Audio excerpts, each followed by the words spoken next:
Hello, you beautiful bastards, and welcome to my so-called show. And I am joined here with the Inside Man. How you doing, Good. man? Yeah, good, good. Really, really looking forward to this one. Yeah, I know you recommended it to me, and I will. And I saw this for the first time. I watched it for a second time, and yeah, this is a very clever movie. This has got plenty of hints in that you don't notice the first time around, and we will get more into that later. But my other guests, a lot of toxicity. How you doing, man? I'm happy to be an American surrounded by my fellow British.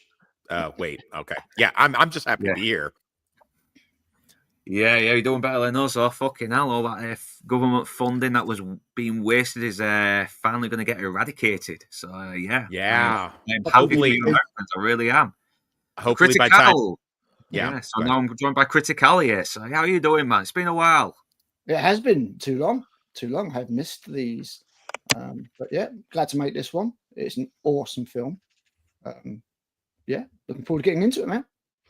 I know, and I am really sad I have slept on this for maybe 16 years since this got No. released. I mean, I heard good things, and for some reason, I didn't really jump out of bed to try and look for it in the shops to watch. But Inside Man has kind of given me an incentive to watch it, and yeah, it's really good. I mean, it's really well crafted. It's well acted. It's very well written, and what it does what movies the best movies do. Show don't tell. It's littered Yeah. with hints that you don't notice the first time, like I just said earlier, and like I said, we will get more into this as we progress through the movie. So yeah, so this is yesterday was like my first time actually watching this movie. So Inside Oh Man was wow. the first time you saw this.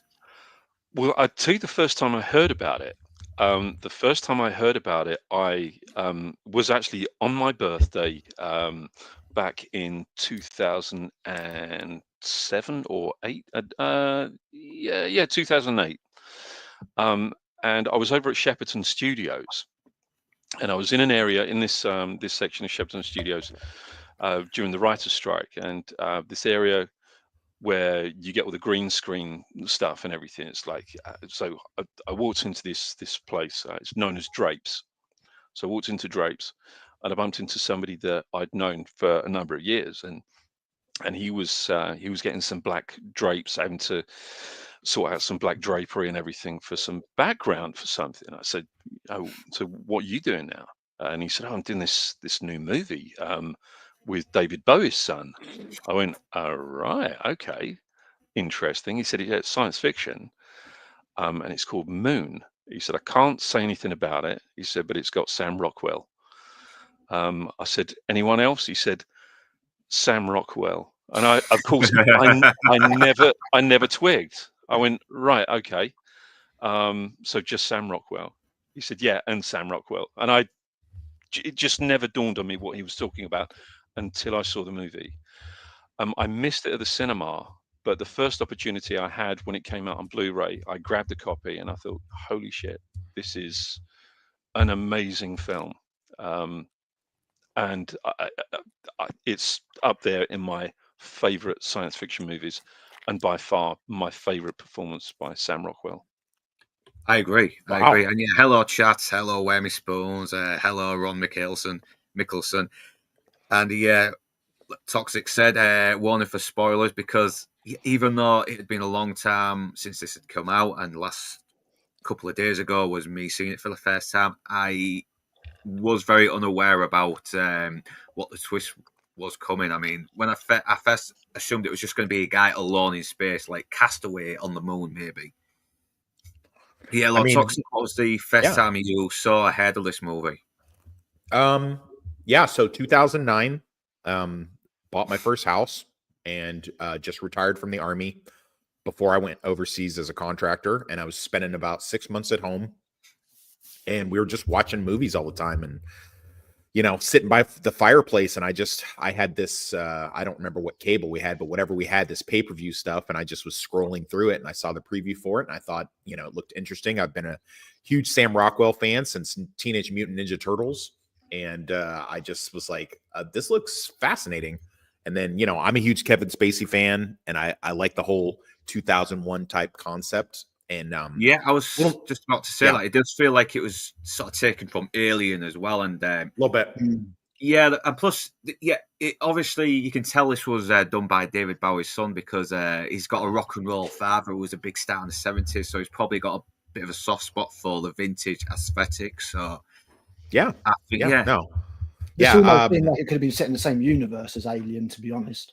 Yeah. Well, this is in a shared universe, not coincidentally. But we can get more into that as we progress. But yeah, I saw the preview for it, and I was just enamored with it, and I put it on, and then as soon as I got finished watching it, I made a sandwich and I immediately watched it again. Same. And it's one of those things that you don't hear about too much, and you wind up giving your friends, as Inside Man did to you, Luke. He just was like, you guys got to watch this.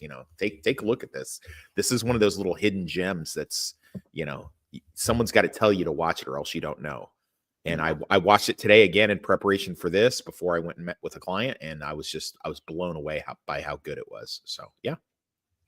Thanks very much, Dan. Critical, same question. I remember this film when it first came out, and I didn't see it at the cinema. I missed it, but there was a bit of buzz about it, sort of like as far as the awards things go. Because I've always been sci-fi, always. As you might be able to tell by the Star Trek shit behind me and the Alien stuff. So when it came out on DVD, we made sure to check it out. And yeah, man, I was just blown away. I was just like, this is smart. Yeah. This is just smart sci-fi like I like. It's not dumb. I mean, bear in mind what we were getting around at that time was like the Michael Bay Transformers films and shit. Yeah. They're the opposite. Transformers. That was so shit. That was so Star Trek reboot. Star Trek reboot again. The opposite of smart. So this was the same year as that, if I remember correctly. And I was just like, I think it was because a lot of films can be intelligent again. I think it was because a lot of films that year as well was because there was a writer's strike in 2008, and a lot of films that were released were getting rewritten while they were being shot. So yeah, a lot of films were a big clusterfuck in structure, writing, everything. Destroyed the reboot of Battlestar Galactica for me because I was really enjoying that. And then the writer's strike came along, and it was never the same again afterwards. It was all fractured and stuff. So yeah, I love Moon. I think it's a really, really smart film. Watching it again today, which will probably be about the fourth time, my stupid critic brain kicked in, and I did spot a few things where I was like, that doesn't quite make sense, and that doesn't quite make sense. I actually look forward to hearing that, because I watched it again today for the fourth or fifth time, and I found it to be flawless. So I'm interested to hear what you have to say about that. Yeah, just a few questions as well. Match up. But it's a brilliant film. Everybody should check it out. Yeah. The only thing I would say is really, really, really hard to discuss the film without discussing the spoiler, which comes in about half an hour in. Literally, end of the first act, boom, there's your twist. There's a couple more twists later on, but end of the first act, boom, there's your twist. Yeah. It's a great film, and it's on such a small budget as well, man. The budget it was shoestring budget, for sure. Yeah. I mean, I think when I watched it, I thought, okay, I mean, me and my wife were kind of already guessing some of the twists a little earlier, but that didn't stop me from liking it. It's, I think it's just one of those things. I mean, because we've seen these kind of cliches a few before, like dodgy government conspiracies, companies trying to save money, so resorting to very unethical methods. It's it was only today that I noticed one of the executives was Matt Berry. Yeah. Oh, really? All right. Yeah. You didn't notice that. Yeah, Matt Berry and Benedict Wong. Yeah. Benedict Wong. Yeah, exactly. Yeah, no, I didn't notice this time around for some reason. But what's quite interesting, I think both Toxic Al and yourself, Luke, have alluded to this, and that's that. There is a familiarity about this. So, in terms of the 2001 Outland, Alien, and of course Silent Running connection. There, we have these corporations. We have these kind of almost overseers, if you like, that are running things, and the lead characters always seem to be the victim of these corporations and their machinations. So they're expendable, aren't they? Yeah. So it kind of it fits in with those worlds absolutely perfectly, and of course draws inspiration from all four of those movies that I previously mentioned. Um, but it's a lovely film. It's a beautiful film. I think. I think there's some moments in this where it really is quite touching. To watch Helped by his Clint performance. Mansell's score as well, which is very good. Oh, Clint Mansell. I mean, Clint Mansell. Not many people, or some people may not know this, but he was part of a group called Pop Will Eat Itself. Um, terrible group. But he has gone on to score some amazing movies. This being one of them. Yeah, I'm pretty sure the score on this was used on many, many movie trailers that came after this movie as well. That yeah. It's a lovely piece of music. Very simplistic. Reminds me of John Murphy, and actually at first I thought it was John Murphy, but it's not Clint Mansell. Yeah, because it's just a very simple film, isn't it? About a guy and a guy who happens to be him finding out that his life is a lie, and that's basically just the premise. Yeah, I mean, like 90% of the film is just, well, pretty much the whole film technically is just Sam Rockwell on screen, just acting his arse off. Yeah, there's no action yet. It's never boring. No, it's always got you intrigued. Yeah, my missus watched it for the first time today, and she said she was intrigued all the way through. All the way through, she was intrigued. It's not intriguing in an obnoxious way. It doesn't set up mystery boxes. It slowly unfolds over the course of its runtime, slowly giving you more and more information about what's going on. It's very well made. It's a shame that Duncan Jones didn't quite have the brilliant career that I thought he would. Although apparently he's got Rogue Trooper coming out this year, which will be interesting. Oh, right. I do hope it's good. Because he seems like a very creative guy. And it's a very challenging IP to take on, that one. So we're talking 2000 AD Rogue Trooper. 2000 AD Rogue Trooper. Fantastic. Oh my God. That's coming out later this year, and I'm very, very interested to see what that's like. Yeah. So shall we just jump into the movie? Because I think Toxic has something that needs to be added. Okay. Ladies and gentlemen, boys and girls, dying times here. One more quick thing before we go. I did think it quite funny how we were watching this film, and there's something similar-ish coming out next week or maybe the week after. Yeah. And you're talking about the what is it? Mickey 17, isn't it? Very similar concept. Yeah. I think they're going to be playing that for laughs, though. I think they're going to be kind of. The trailer was definitely played for laughs. I don't know about the rest of it. I have to wait and see. Yeah, I don't know either, to be honest with you. Isn't Sam Rockwell in that though too? Robert Pattinson can act really well, so I'm kind of. No, he's great. No, he's definitely great. Yeah. What's that film he did? Good Time. That's a good film. That I think that's really good. So it's at the beginning now, and once again we get a bit of exposition to why he's there. It's obviously just some renewable things, something from the helium from the moon itself is kind of being used as an alternate energy that's renewable. Sorry, mate. Sorry, Luke. The slides aren't coming up, mate. Oh yeah, sorry, that's my fault. I forgot to bloody click on it. Do apologise. I share screen. Right. Yeah, basically helium-3 is powering fusion, which it's funny. The world. It was quite interesting because after I watched this, I wanted to find out exactly whether helium-3 was just some kind of sci-fi thing that they made up for the movie, like unobtainium or something. It might be a real thing, though. It was. It is discovered in 1933, and but there are only traces on Earth because the helium-3 particles come from the sun. So I think it's 2 proton and 1 electron particle.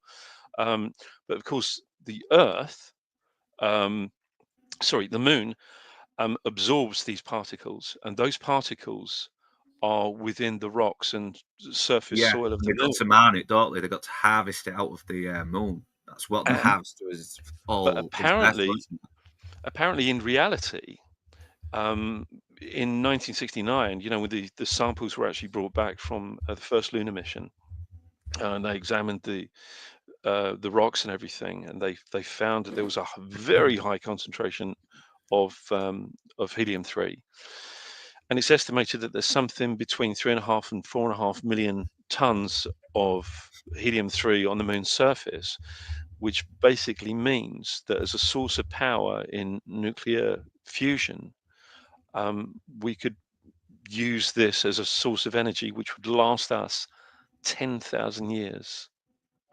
So it's a real thing. So this is, for anyone who hasn't seen this before, this isn't a fantasy sci-fi. This is proper hard science fiction. This is hard sci-fi. So As with all real this, I think, yeah. I think this is quite high up. I was doing a bit of reading, and I think NASA has this quite high up on their realistic sci-fi list, as it were, as for actual Wow, probable future. So yeah, that's quite yeah, something. because I think one of the I can't remember who it was. Someone who did work on the movie was at some kind of lecture about it, and one of the people stood up and saying, "I'm actually working on this kind of thing." So yeah, there's definitely some truth in there, and they probably have done their research on this before they made this movie, and I hope Yeah. they have. I really Yeah. hope they have. Yeah. oh for sure. I think it shows quite well actually. I think it shows. Yeah. Yeah. And obviously, this is all CGI, this moon, because yeah, it's No, CGI. no, wasn't it's it? But not. It still looks good. No, It's this is still military No, work. it's not. This is all physical. Yeah, this Oh, is it? military work. Oh, Yeah. damn. Yeah. Yeah. That makes this me is- like it even more. I mean, this is all- obviously. I mean, yeah, there'll be VFX on it for sure, but the only yeah. VFX that you have on the lunar surface are little bits of dust being thrown up. even because the little lunar rovers and stuff are all models. they're all models, 1/6 scale models. That is good.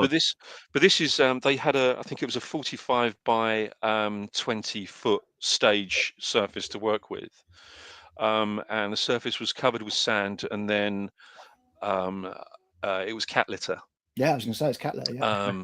So it's all cat litter, and it's all been sort of crafted, and then Bill Pearson and his team created all the model work for it. But the only CG on those are some slight extensions in the background. There's no green screen there, so you've got no green spill on any of the lunar surface. It's all black drapes on the It had a model small work. budget. It really did. I just can't remember. Very what it small was off the budget. top of my head. Let's have a quick look.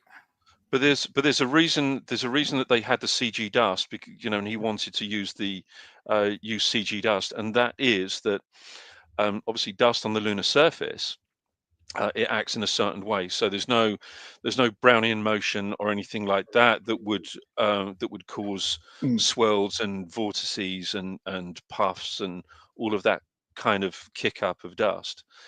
So it was calculated how the dust would fall and rise and settle in the air, stay in the air, or stay above the surface, and that's why it was necessary to have the dust being. Well, you've got the done 1/6 as gravity on the moon, haven't you? So you want Yeah, to so- try and replicate that as Of well. course, when you have 1/6 gravity, so everything moves at 1/6 of its original speed, or would look as though it's moving at 1/6 Yeah. its original speed. And if you have a 1/6 miniature, what you have to do is you actually crank the camera 6 times faster.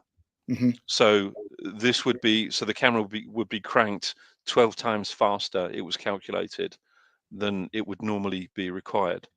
So, yeah. Oh, hello. Little bit of an echo there. Yeah, hello, Mr. Sparkles. Yeah, because I think you might be on a toxic end of it, because it's my stream, but it sort of like sends a little connection to stream onto other channels here. I mean, we are connected as one, Luke. Yeah, we are so connected as one. that might be why you're only seeing your name on there. And yeah, Tony K, welcome as well. Always welcome. Where me spoons. Who wants to guess at the budget of this movie? Yeah, It's I'm low. trying to look It's it up low. now. whatever. Let's have a look. Trying to look it up now. The 7, $5. 5. Not $5. $5 million. Yeah, we knew you meant. That was the budget for this Wow. movie, and it grossed 10. This is Mac. That's shameful. Sorry, it grossed 10. Yeah, That's shameful. the thing is, at that time, as I've said, you had the stupid blockbusters turn your brain off, making all the money. But yes, it is a shameful return. I like to think it's got a kind of a cult status since then. but it was also criminally overlooked for the award season as well. Apart from things like the Saturn Edinburgh. and the Hugos, Yeah. it was totally, I don't know how much it made in America, but it just didn't seem like Hollywood in general just didn't seem to give a shit about it. But then you've got this is his debut movie. He's the son of David Bowie and everything. I don't think it was until Source Code that he really started getting people's, attention in a big way. Oh, Yeah. God, I need to Although- watch that all the way His movie through. after this one. I mean, Source Code is just another Groundhog Day ripoff, Yeah. and I think this movie wipes the floor with. Oh Source yeah, Code. that's totally, yeah. No, I love this movie. Yeah, because you watch this beginning, it's like 10 minutes, and you already get this character as well. You're already getting all the clothes. I mean, Well, okay, it's he's been there for 3 years now. He's had trouble with his wife, but he can't talk to her live. He can only get recorded messages, and it's the only thing that's sort of keeping him kind of sane, but he's still very lonely, and he's complaining about his stomach feeling a little tender with his breakfast. So that's a nice little clue to know that his body is now giving up on him. Now he's about to come to the end of his contract. It's a classic. It's a classic sci-fi or classic, story writing conceit that the first thing you show is the average day in the life of your protagonist. And that's Yeah, exactly what he's we get killing in off the first time with 15 his minutes. models. He's killing off time doing the plants, and the thing is, it does so much heavy lifting because, again, like Toxic said, it shows and doesn't tell, but you can infer from everything you're shown about the last 3 years that he's had. You see this model, and you know that he's been working on that over time. Well, You can see that it for some actually, reason he chooses to wake up to Chesney Hawkes, the one and only, every day. yeah, So it means that quite clearly he's already got major mental problems. So but no, it's great. It's almost like a little montage where it just and you can always see as well with the smiley faces, which is like all the weeks that his works, maybe I'm guessing because and we see it later. It gets wiped out after the second Sam gets woken up. It's spoiler alert: the clones. He meets his clone. It's funny. It's funny. It's funny you actually mentioned. Can't get too much more through the movie without going to that scene. So it's funny you mentioning the plants. Him tending the plants out. Actually, I mean, because that's obviously an homage to Silent Running. The Bruce Stone character in Silent Running. But if you look at the names on the plants, you got Ridley, Stanley, Doug for Doug Trumbull. So they're all, there are all these tiny little things that. And in this scene, you can see right there. This is why I keep thinking this is in the Alien universe. You see those little shapes down in the.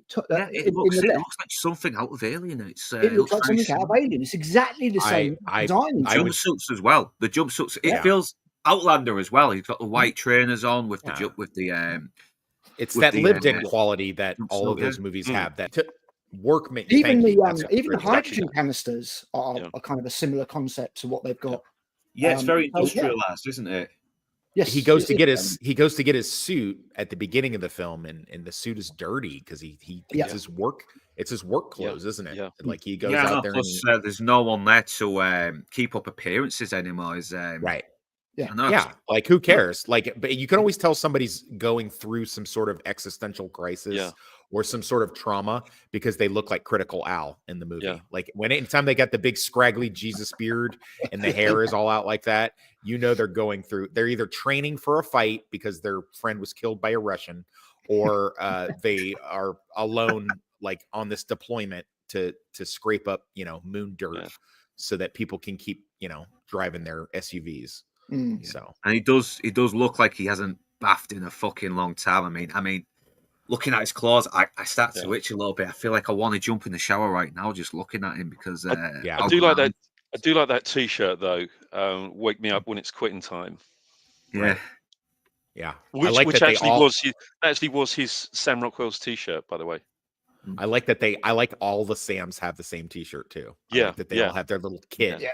That's right. Yeah. But by time we get to the thoughts on this movie, and I have a really interesting take on this that maybe you guys hadn't considered yet, but we'll get to that in due time.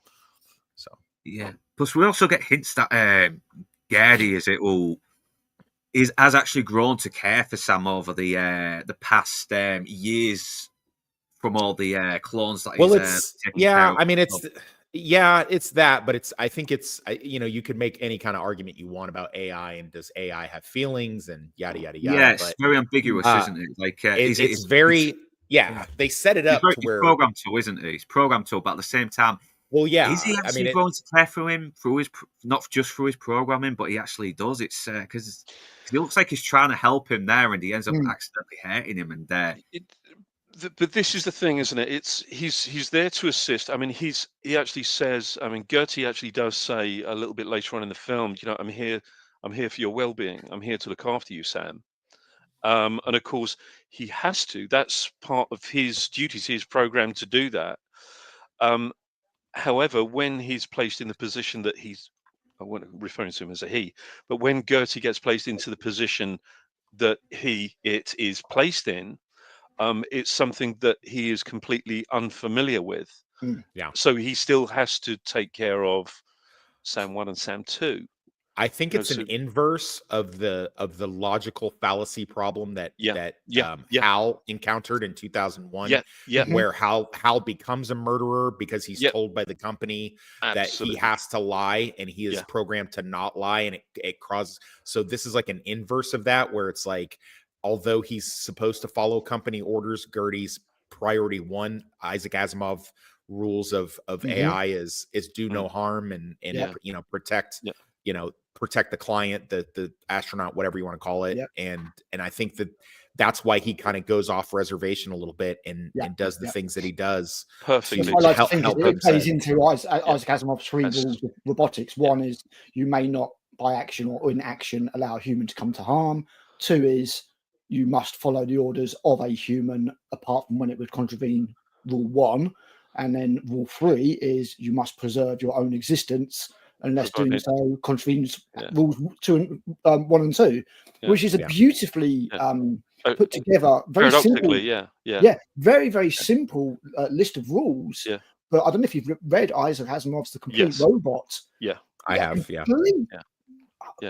not be able to explain written around those different rules and how they can interact with each other. What constitutes harm? There's some great stuff in there. I would very much recommend reading that book, and anybody who likes sci-fi. And I think that's kind of Gertie's thing in this, is he's achieving almost like a sentience as he understands what harm actually involves. And in the end, he's prepared to sacrifice himself to help Sam escape. Which is quite a big thing, because he goes through a complete reboot and everything. So right. So but that's kind of my point, is that as opposed to the HAL 9000, this kind of flips it on its head, where it's like HAL went murder robot because he wanted to follow the rules, but didn't know how to follow the rules and break them at the same time. Whereas Gertie, he becomes more altruistic in helping out the Sams because of following the rules. So he will break, and he breaks corporate rules in order to do the things that he needs to protect the client. So, exactly. I like that. I think it's, and I love Kevin Spacey's, it's his voiceover in it, and which was, by the way, filmed in one day. He filmed it in one day. Yep. Whoever decided to approach Kevin Spacey to be a robot, it's like, that was good work. Protecting Sam is his priority. That is number one priority. See, and whether it's Sam 1 or Sam 2 or Sam 6 or Sam 7. He doesn't he doesn't differentiate. Like he's another Sam or he's the other Sam. He just calls him Sam. He doesn't seem to see that he's a clone and that there's duplicates. He just says Sam. He always says Sam. Like he speaks to one person. And I do love the little emotional emoji faces that he has, because it's obviously a stupid corporate thing, as well as like, he may be an unfeeling robot, but he's got a smiley face. But and it does end up showing that he may have some kind of emotional connections, or whether it's superficial or something genuine. We never know, and I'm so glad not to know. I like because that little smiley face is one of the only color bits in the entire movie. Nearly all the movies, this kind of white and washed out colors. It looks a bit filtered. Colourful face on the robot. But also close here as well with his headaches as well. He's got his tender belly, so you don't even know, like, yeah, he's it just feels like an inconvenience, but you see later it's just side effects of his Well, body. again, early in this film, you don't know, like, you know, is he just having mental problems because obviously he starts hallucinating and stuff like that, and you're like, well, this is all stuff that would happen to somebody who's been on their own cabin on a fever. moon base for nigh on 3 years. Cabin fever. Oh, yeah. Yeah, for cabin But- fever, exactly. And but- they've even looked into this with terms to doing like the Mars mission and stuff, where they recently isolated a load of people in, was it Iceland, for like a year, to see if 6 people on their own in a base will go completely insane and try and murder each other. So, you know.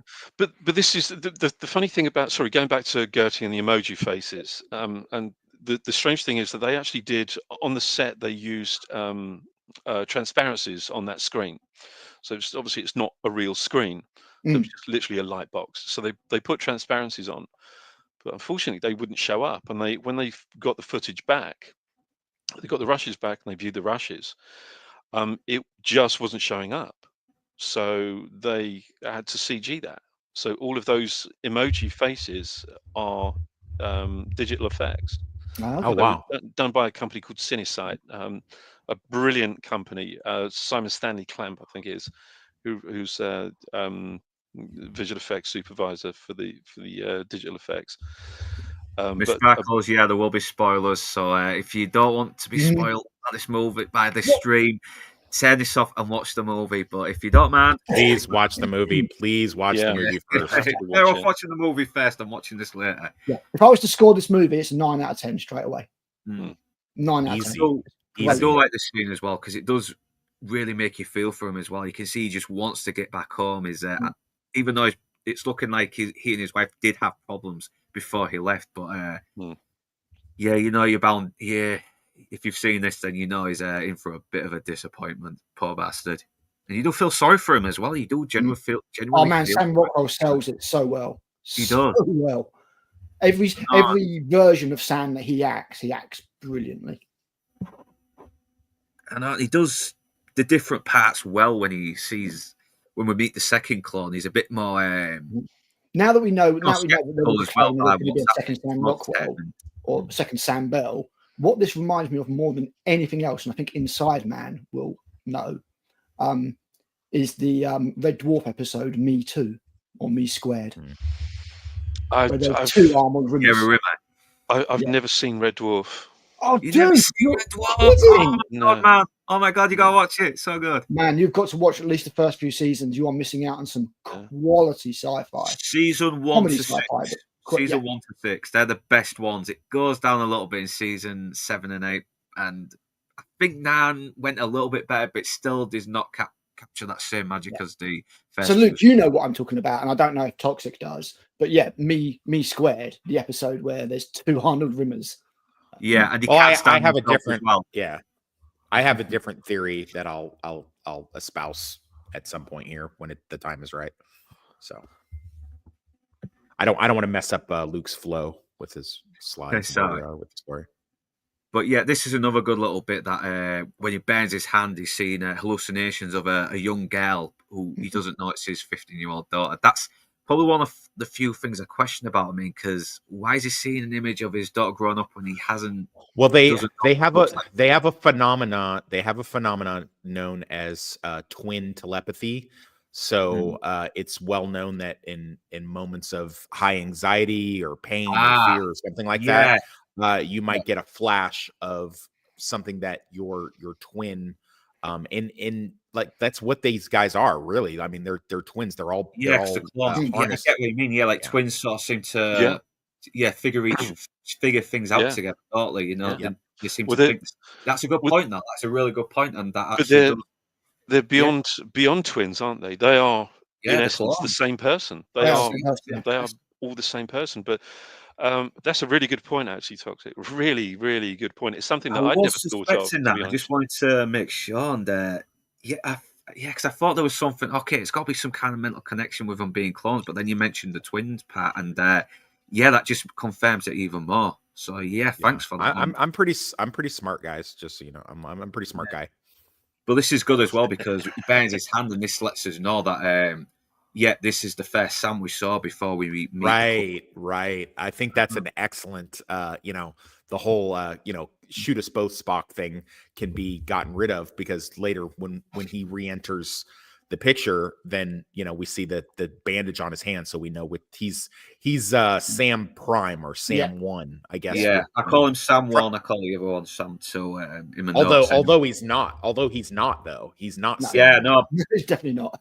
yeah, it's definitely Sam 100 or whatever, It's- because it's been 15 years, isn't it, since the original Sam? So there's been a hell of a lot of Sams in this.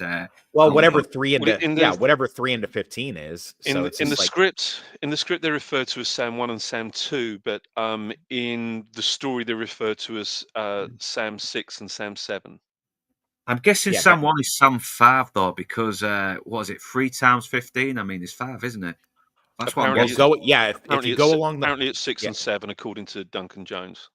Yeah. So if you go along the logic that the original Sam, the OG Sam, went home. Yeah, he's some number 1, so that would be 6. That would be 6. Yeah. So we got Sam 6. And then every 3 years they crock him off. Then if you go by that logic, also giving to the fact that maybe there was an accident, maybe some of them have died prematurely, or that's why that's why for the sake of this stream we're going by Sam 1 and Sam 2, because this is the first one we've gotten to know before we meet the other one. Right. So, right. So yeah, it's not accurate, but it's mostly just on our point of view now from the characters we've seen. But yeah, he's obviously he's trying to sort his hand out, but he's like, nah, it's all right, I can sort it out. It's okay. And he looks like he's dying already. He's very pale. He's got bags on his eyes. And again, at the moment, it's such clever foreshadowing. You think he's just tired. You think he's just been working too hard. We give a lot of shit to. Sorry to cut you off. We give a lot of shit to directors and writers that rip off of other tropes, but I think that Duncan has done such a good job here with it, because I mean, obviously he's stolen from 2001, Alien, Outland. He's stolen from the replicant idea from both Soldier and Blade Runner. So like he's stolen so much, but he's done it in such a way that it's kind of forgivable, isn't it? Where it's like it's how the greats do it. You don't copy. You just absolutely you infer. You give homage to a great idea by incorporating it. They say that imitation is the sincerest form of flattery, and in here he has just taken little bits from here and there. And there's companies and creators that have made entire careers out of doing that. And as I said, I think Duncan Jones has just done it really well here. Really well. Yeah, I mean, so good. I mean, Star Wars is basically Flash Gordon in a way. It's George Lucas's. And or it's Akira Kurosawa. It's Hidden Fortress as well, isn't it? A lot of those things. I mean, Taxi Driver is basically like a much more updated version of the Searchers in a way. It's storyline wise, anyway. Yeah, I mean, there's lots of iterative processes. I'm sure that, I've not seen Mickey 17 yet, but there'll be films that, moon influences and stuff like that. And well, this influenced that Tom Cruise one, didn't it? Oblivion, not sure. And I do like Oblivion a lot, especially same. Well, spoiler for Oblivion, isn't the same premise that they're all clones? Yes. Okay. Oh, you spoiled it for me. I've not watched that yet. I've not watched it yet. Wow, damn! I'm sorry. Still worth it. I probably would have ended up guessing it anyway, though. It's to be fair, Oblivion is the film, and I mean the film that sold me on Tom Cruise again, because I'd got sick of Tom Cruise. I was just like, I'm so fed up of you doing these same films all the time. I watched Oblivion. Tommy can do no wrong. Tom can do no wrong. By the way, this chick, I don't know who she is or what else she's been in, but she is smoking. She was very good, yeah. Oblivion, I think, was based on a French graphic novel, and I don't know when that was, so I can't tell you for sure whether who is this chick, Inside Man? Is she somebody? I can't remember. I can't remember her name, I'm afraid. Dominique something, isn't it? Dominique something. Oh, the fucking name's cut off. Dominique something Irish. Elegant. Yeah. Sounds Irish. Something IRA. Got it. Yeah, it's looking at films. Leap Year, Hell on Wheels. I think she's been on the Boys VNN miniseries, something like that. House of Cards. She's been on that. Oh, okay. But the young girl who plays his daughter, Kaya something or other. Yeah, she's on the we Gentleman, actually, isn't she? that's it. Yeah, we were talking about, I think, that the other week, weren't we? Yeah, but because she was already nobody doing puts in a well bad with shift in Skins. this. at I the mean, time. there's not that many actors in it, but nobody puts in a bad shift in this. No, You know, No, there's nobody who phones it in or anything like No. that. It's a great. This was the first time that I noticed Matt Berry was in it, though. When I rewatched it today, I was like, Same here, I saw man. Matt. Ah, I've seen this Matt- film Yeah, 3 because times. he's very before. shrouded. He's got all that fuzzy Yeah. digital. Yeah, that's it. pixels Exactly. all It's just a over it, tiny doesn't little he? screen. It's all. He did, fuzzy yeah. and- He didn't do any of his voices. And it was No, he didn't. No. But then this time around, I was just like, and the thing is, I've seen so many things with Matt Berry in them since, like Yeah. the IT Crowd, like that Disenchantment thing, Yeah. like bloody What We Do in the Shadows and Toast of London, and I was just like, oh, that's Matt Berry. I just love how good Sam Rockwell is in this. Like he's, We you were know, saying it's he a has. crime. He wasn't at least nominated. Oh for an God! Oscar. Oh, don't even. Not Tell, even yeah, nominated. No, that is so sad as well because this is one of his best roles. I think up Mhm. there with Confessions of a Dangerous Man, which is another underrated one I might have to talk about one day. yeah. Three Great Billboards in I Missouri mean, is Christ, also he a great one. nearly made Argyle watchable. That's how good he is. Oh wow. Nearly. But He yeah, couldn't do this it, but he had a good go at it. yeah, he had a bad day, burns his hand. He's a little off his, you know, and now, you know, in later watchings, we know that he's getting close to the end of his lifespan. So that kill switch that the company has put into the clones in order to shut them down has been activated, and he's kind of petering out. We know that in later watchings, but in, you know, in it we might be because he thinking, can't run on the treadmill that much anymore, can he? Right. He's right, and He's he's been running physically on and there every You morning. can see that. yeah. And then but the way that he acts in these scenes where he's actually contrite and even though Gertie is just a robot, it's his only companion, and he tries to be nice to Gertie and just be like, hey buddy, 2 more weeks, buddy, you know, and it's, you know, you want some hot sauce for your beans? Nah, my tummy kind of hurts. But Thanks, like a human, he has moments where he can't stand Gertie, and then moments where like he's pally with Gertie, just like a normal person, you know. And this is one of the things that made me sort of on this watch. I was just like, you know, that there's still a chance that clone is going to have to go and do some dangerous work. Yeah. Why would you have it start to break down before the mission if it's not coming back anyway? Why does it matter? Why put in that 3-year lifespan? And if they can only have a 3-year lifespan for scientific reasons, why not replace them after 2.5 years? Well, What it's you the have same here reason is somebody who could technically destroy the entire moon base by accident. Right. Well, I can answer that. So it's kind of the same reason why the DoD sends you on nothing. You'll never go any longer than a 3-year contract or a 3-year overseas deployment. It never exceeds that. So, I mean, you might get called back in later, but it's only after you've gone home for, you know, a significant amount of time. So it's what they have figured out that a human man can likely commit their efforts for that extended a period of time under harsh circumstances. Okay. But is this expected to perform? But is this 3-year lifespan? Is it something that's actually programmed into the DNA of the clones, or is it? Yes. Or is it something that's possibly, mentions it, doesn't he? or is it Geddy something? mentions it actually later on. So Yeah, but or otherwise, is it exposure to the helium-3? Yeah, that's, I mean, it's not could answered. be but part of.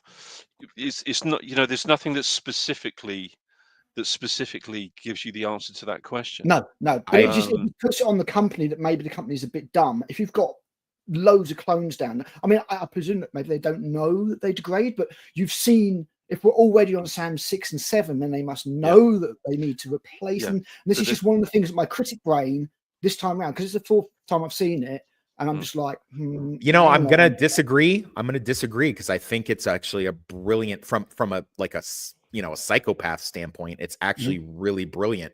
You've got this person performing at optimal levels for 36 months. And then when they start to break down and they shut down, you know, I had a very disturbing similar conversation with Luke a few weeks ago. And I feel that, you know, I kind of juxtapose it against, you know, like veterans. They seem to have like after they come home from deployment, they seem to have like a very limited lifespan. And it's almost like there's I mean, from a drama perspective and everything, it adds to the story. Absolutely. Yeah. If you think from a corporate perspective, where you've got literally you're providing. Well, they don't have to, but they don't have to pay them. Why wouldn't you just replace them every year? Yeah, Then it's you've got money Wolff, saving, isn't it? It's collateral.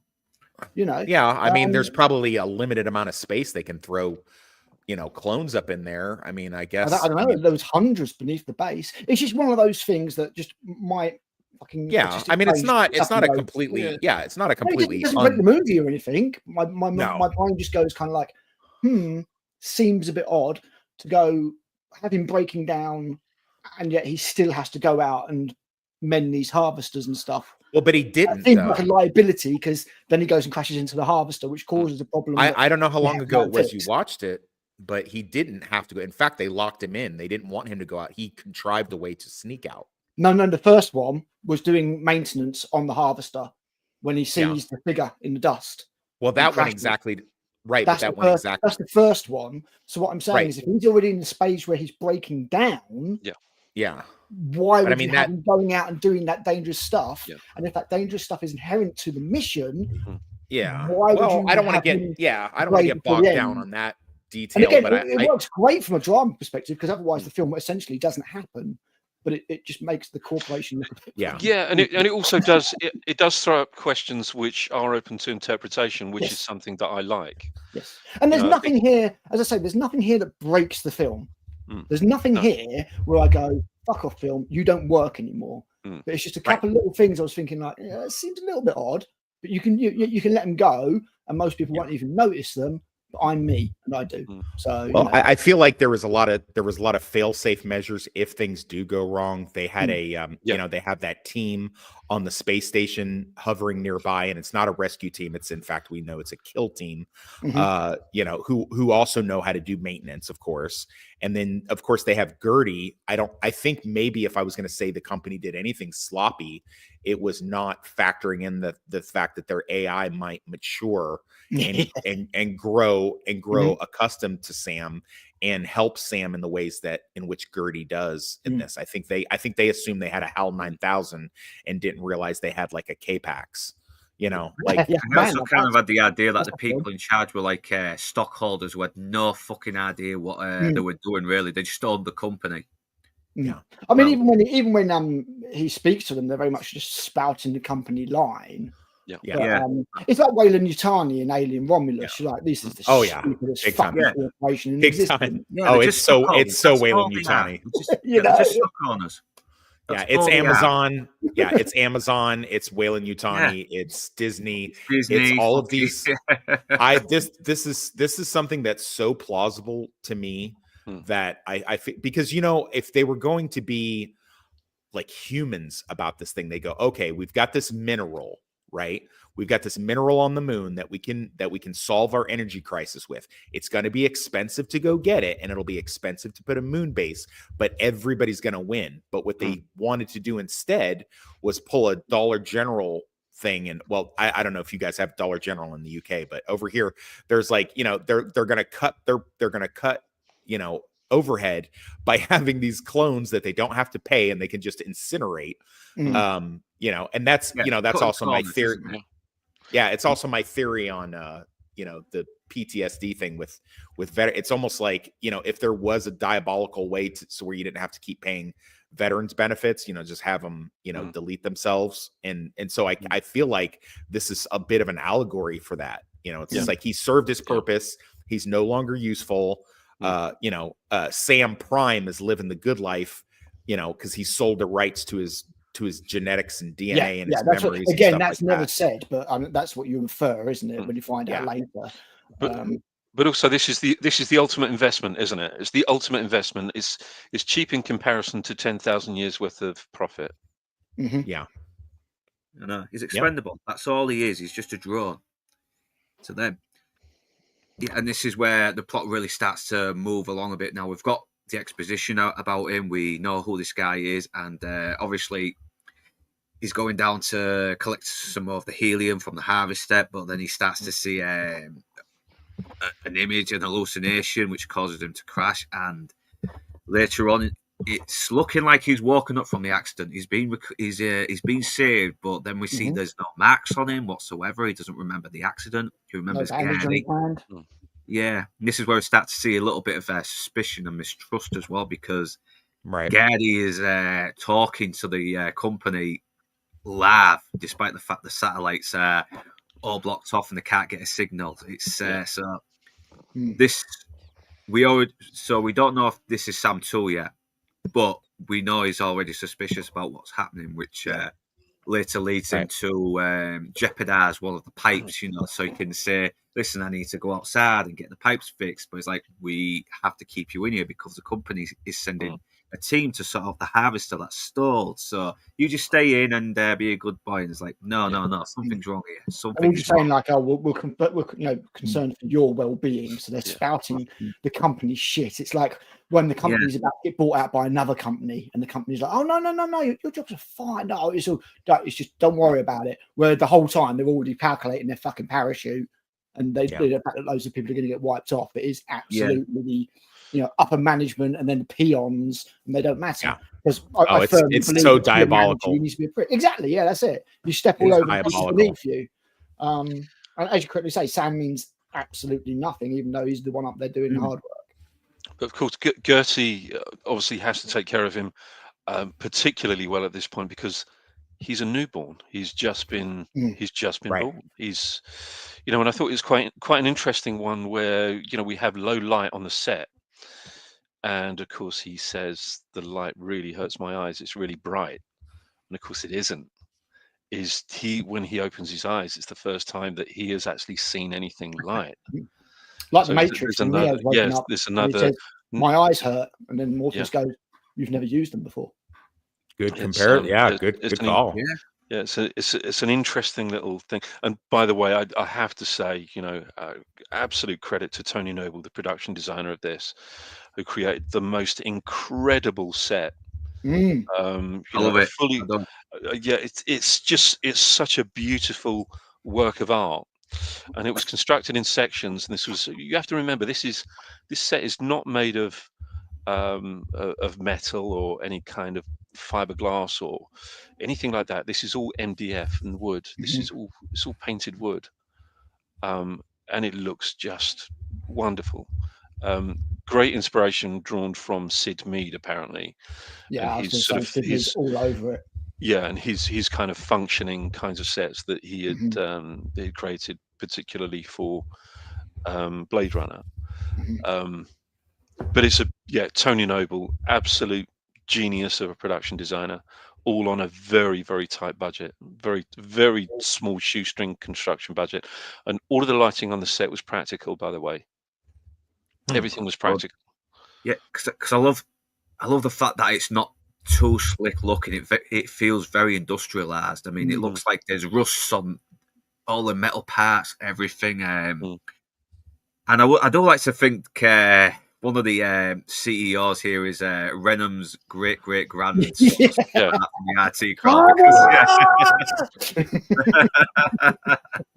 And of course, you also have Prime, don't you? Benedict Wong. Yeah, he was also in the RT crowd, as well as the countdown champion, one of the countdown champions. Yeah, so and of course in Prometheus and Sunshine as well. So he's a good actor as well. I did like him in Doctor Strange, even though he's in a lot of other shit Marvel content as the same. He was never the worst part of any of those films, and that's all I can. I know he's a very funny guy. He's a very good actor. I like him. He's completely wasted, though, mind you. I really liked him in The Martian. I thought he played the hell out of that part in The Martian. I need to watch that again. It's been a long time. Dude, we could do that for a future one of these, because I'd be well up for that. I love The Martian. I would love to do that, just for the fact that the guy that wrote The Martian put it up on Amazon, and it sat there for a little bit, and then they put it into a film. Yeah, Toxic, you should consider the source for that, man, because there's a few changes, especially at the end. Yeah, I'm still waiting for Get Shorty, mate. I'm still waiting for you to do Get Shorty, because I like Elmo. I'm still waiting for him to do Jurassic Park, and about to release the fucking 7th one. Yeah, I'm slated to. Yeah, I'm slated to do. I'll talk about it at the end, but I'm slated to do a collab with Eclectic Goat on a book she wants to do here pretty soon. Cool. So yeah, look forward to that. It's obviously he does. It will happen one day for sure. Yeah, it's in the Okay, so Gertie does eventually let him out, and he Like, fucks look off. at this! Look at this design. It's almost straight out yes. of Alien. It's straight Yeah. out of Alien, man. I No, swear. I love, it's Well, all, also, like I said, all very go back to industrial. that. Yeah, go back to that one, Luke, if you can. Yeah. So that one, like this is where he sees, he's like, okay, so there's a spacesuit missing. Mhm, Why yeah. is there a spacesuit Exactly. missing? Yeah. And missed why that. is this and Little why is mystery this one? slowly, Yeah. slowly revealing itself. Yeah. A little bit like that episode of Star Trek Next Generation where they'll wake up and they've all been asleep for 7 days while things have been going on. I just literally watched that episode the other night. I literally just watched that episode the other night. It's I can't crazy. remember what the hell it's called now, but it's a good episode. Yeah, I know what you're talking about. Where Data's the only one that remembers everything. Oh yeah, yeah. I need to watch that. Yeah, that was a good one. That it's been a fucking while since I watched that series. I need to watch them, and I do need to watch Insurrection. No, not Insurrection. Voyager, because I've heard that's. Oh right, I thought you were going to say Section Deep Space 31. Nine. You do not Oh, need to it's fucking watch supposed to be Section 31, mate. I've not seen Deep Space Nine yet. I'm gonna have to watch it because Listen, Mate, you Deep Space Nine's misogynist, the best of them. Honestly, Deep You Space Nine is you fucking misogynist bigots. brilliant. Watch Discovery as you should and enjoy it. Embrace it, bigot, misogynist. I could only do 3.5 seasons of Discovery, and I tapped out. Toxic masculinity. I never thought there would be Star Trek that I couldn't watch. But gosh, like, no, I can't do it anymore. Yeah. So Anyway, now he has found the other Sam. Yeah, and yeah. he's just vibed out freaking there. out. Basically, he comes up with a conceit to get Gertie to let him out because Gertie's doing his Hal thing of I can't let you do that, Sam. And he's like, he sabotages the base and says, "Look, just Is he though? Just to go and check." Is he though? I feel like it was a really soft pushback because I think he doesn't kind of like. I think he's like, all giving right, Sam a reason to want to do it, right? Even Yeah, more. I was thinking that as well. Like he wanted to overhear him doing the laptop. He was caught talking to the guy, talking to the executives. He could have done that before he woke the clone up. Yeah, I was just about that's to what say Luke that was as saying. well. I was Yeah. I messaged, You know, so did he do it on purpose? As he starts to discover sentience and morality. Yeah, you mentioned it earlier. You know, so Gertie's as much of a interesting character in this as well, because as his Bell's. programming states to protect Sam, right? Yes. And they're telling their or look AI. after it. It was one or two, wasn't it? Yeah. Sam's well-being is his topmost priority, I think was right. So how would a computer like that react logically if they're like, okay, Gertie, HAL 9000 stand-in, we're gonna go send a kill team and go clean this thing up down to the nap, and like how would he react? Wouldn't he on the surface try to follow the company's orders, but below that, wouldn't he with a little bit of subterfuge kind of work towards the goal of protecting? Well, the thing is also this may not be the first time that Gertie's seen it. This is 15 years on. We know that because Eve's 15 years old and she's a baby originally. Right. So he might have seen this whole cycle of the kill team coming in every 3 years. Could be, yeah. That may have up to 5 yeah, I mean, times. the fact that they have them like a day away, 2 days away, or something like that. They're not far away. Whatever it is, we got blue collar joining us now. How you doing, man? Hey, blue collar. He's a there. Hey, you got skinhead, man. Hey. Yeah, no. I just finished watching my kid, but boy, yeah, this was a movie. Are you just back from the rally? Yeah. No, I just finished watching a half hour ago, so getting home. Nice. Good film, man. Yeah. Hour 40. Before we continue, we will ask Blue Collar about his first time seeing this movie, and we're just up to the part where he's just found the other Sam, and Sam is just about to get woken up and discover he's got another clone of himself. Yeah, and this point in the film, I was like, is he losing his mind? Because so far his memory's been kind of sporadic. So I'm thinking that just watching it, like, what's going on? Because his memory's vague, and like, is he hallucinating this second Sam? That was exactly my thoughts when I first saw this. First time round, it was. Yeah, totally. Yeah. It'd be nice to watch the film again for the first time. You can never go back and do that, but it would be nice. There's a few films that I'd love to do that with. Oh, definitely. Watch them for the first time. I have no memory of finding out what it was like to find out the that prestige. Darth Vader, The prestige spoiler, would be mine. was Luke's father. I don't know what that felt like, and I'd love to be able to experience it again. Wow. Okay. I still remember that actually. I don't know, but I have no memory of it because I watched Empire Strikes Back in like 83 or something stupid like that. I think Because even right here too, the new the sicker Sam looks over and he's like, Gertie, is there someone else in the room with us? Because Yeah. Right. He's not. yeah. Yeah. Good point. He's not trusting his own faculties, is he? He's wondering, am I degrading? Like, I've already been seeing shit. Mhm. Am I seeing shit that's not there? Because I mean, let's be honest. If any of us like woke up in a hospital bed and you looked over and you saw a perfect clone of yourself, you'd probably be like, all right, so I'm tripping a little bit. How much morphine did you give me? Yeah. I mean, I think he is quite aware that there is some kind of degradation of his faculties. Yeah, at that point, yeah. He does look like he's trying to figure things out already. But at the same time, you wouldn't know if it was just, you've been in a one sick, gravity environment for 3 years. They're still doing work at the moment, NASA, to find out if it's viable to have people live out in space for that long and stuff. So the effects it would have on the body are going to be they're going to be profound. The novel I'm working on has a large part of the survivors of humanity living on the moon, and as each successive generation is bred, they get more and more fucked up because the moon is not somewhere where it's not Earth. It's not Earth at all. So you've got more radiation coming from the sun because you've got no ozone layer. You've got the reduction in gravity. You've got the exposure to the raw minerals out there and all that kind of stuff. There's a lot of considerations. So I feel pretty confident that all that radiation and toxicity would make me a superhuman out there. Wake up one day like a fucking space marine. Moon man. When my book so he's watching as a prison, and the prisoners are being made to mine the moon before Earth basically goes completely fucked. Yeah, and this is obviously like the first footage that was sent to him, probably the first Sam when he came on here, and this is what anytime a new Sam gets awakened, this is what they're shown as well in order. And it's so weird that they say that there's no live footage because that's not a problem with the moon. So your brain should already be going like, hang on, this isn't like Interstellar where they're fucking. Just to clarify, they're actually on the dark side of the moon. Oh, that's right. No, they are on the dark side, aren't they? Yeah.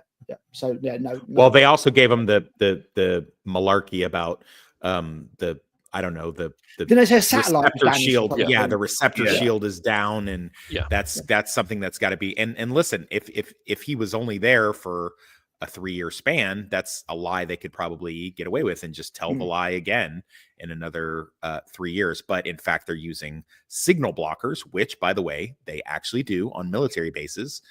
They have signal blockers so that people can't, communicate and bring on cell phones that have bombs inside of them and make them explode. They block the signal when you come in. So you have to use the stuff that they give you. Sorry. I thought it was interesting that the harvesters were named after the apostles. Yes, it's like, isn't it like Luke and Mark and Mark, Matthew.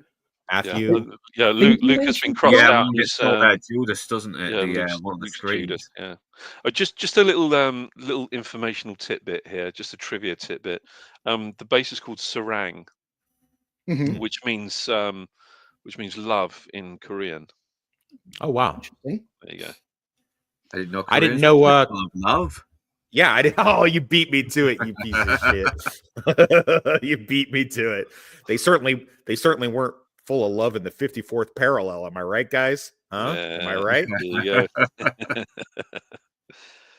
Yeah, so now we're up to where he's seen his other clone and he's like, what the fuck is going on? Who is that guy? He's like, that is Sam. You are Sam. Yeah. And he's just trying to rack his brain, and he's seen all of his smiley faces are all wiped out now as well. And it's like, this is something that the other Sams have done. Every time he wakes a new one, he wipes it out before, just to make it seem like he's just arrived. So you say he's on the dark side of the moon, but the harvesters definitely aren't. The harvesters are working on the light side of the moon, so kind of weird. I just took it as they went with the excuse that the antenna array was damaged and they've just been. Yeah, he mentions that there's a satellite that's been damaged or I don't know. It is definitely mentioned. Yeah. I just love the difference between the two Sams at this point, which again reminds me. Yeah, because we kind of get a hint of this is the new Sam is basically the Sam before he left Earth. He's got his reset. kind of like Yeah. temper Yeah, as he's well. back reset to- to- yeah, which is Yeah. what happens in Red Dwarf, because you've got one Rimmer who's been regenerated and experienced some things, and then you've got the new Rimmer, which is Rimmer reset before all of his experiences. So with this one, you could obviously argue that the left Sam 1, that a lot of it's due to his mental and physical degradation with the fact that he's a clone that's about to expire, and the other one's the fresh one.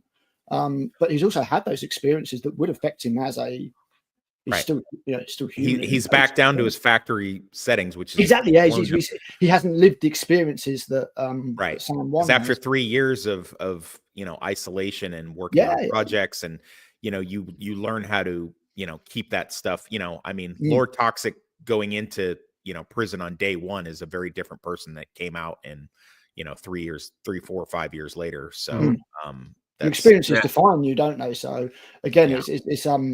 it's just a clever way of showing that they are different people, and they will have different perspectives on it, because Yeah. you start off from the same template, but what you experience will change the way you perceive things. Yeah, and plus, because Sam 2 is just walking up, but he's already realizing the truth. He's determined to get to the bottom of it. While the first one, he's got that desperation that he wants to get home. He's like, I'm still going to go home to see my wife, and he knows the truth. He knows none of them are going to see Tess or the Yeah. daughter. Mm. That's one thing I liked about the one Star Trek movie with Tom Hardy. It's like, I know it wasn't a great film, but I like the premise where this is Picard's clone, because Tom Hardy's a younger version, but he goes, Mhm. I'm you. I'm your exact same. I'm a clone of you. And why are Yeah. you evil for? And it's that big moral question of like, okay, you're the exact same person, like genetically, but why is Tom Hardy evil for? Because he's had a way different life Yeah, experience one than of them Patrick was Stewart. enslaved and stuff like that. Yeah. Nemesis was such a shame. That could have Yeah. been a really good film. It had some great setups. Yeah. Yeah, What's I'm saying, didn't like, that film Chip kind of Bed lead with to Tom Hardy getting in a crack addiction? Because I think he Oh. came on. I think he came back after Layer Cake and started getting roles in Bronson, and eventually he became this big star. Yeah, Bronson was an awesome film. Yeah, it's awesome. But we'll move on, because we don't want to go on too many tangents, do we? I mean, it's but once again, the confliction between these two is great, though. It is really great that how, because this is basically he's a fresh Sam. So this is the Sam that probably was a bit bad tempered, and which probably led to his wife leaving him. So, but this other one is a bit more appreciative now because he's been alone for so long, and he's even willing That's to. actually a He's really even good desperate. point. I hadn't even thought of that, to be honest. Yeah, because you see, because he's table earlier tennis. Sam, he's got those tendencies that he's been working on. Because you think about, as somebody who makes models myself, there's not much more zen than making models tending to plants. So it's almost like Sam's been working on his anger issues for the last 4 years. Because how he beats him at table tennis, and Sam too, he just fucking throws it to the floor. Saying, Oh, yeah. This scene, I think, is far more sophisticatedly done than would you would previously think. I mean, at the moment, you look at that shot and you kind of think, oh yeah, that's just a kind of a split screen thing. Yeah, I figured it was a composite. Yeah, but there's all kinds of real interactions between the Sams. The playing with the table and the net, and but also the timing. This isn't just a simple case of, you go at one end of the table for one part of the shot, then we'll put you around, we'll redress you, do your hair and makeup, and put you around the other side of the table. There's all kinds of things that had to be worked out technically, and in terms of visual effects, and in terms of acting, not just the directing but the acting.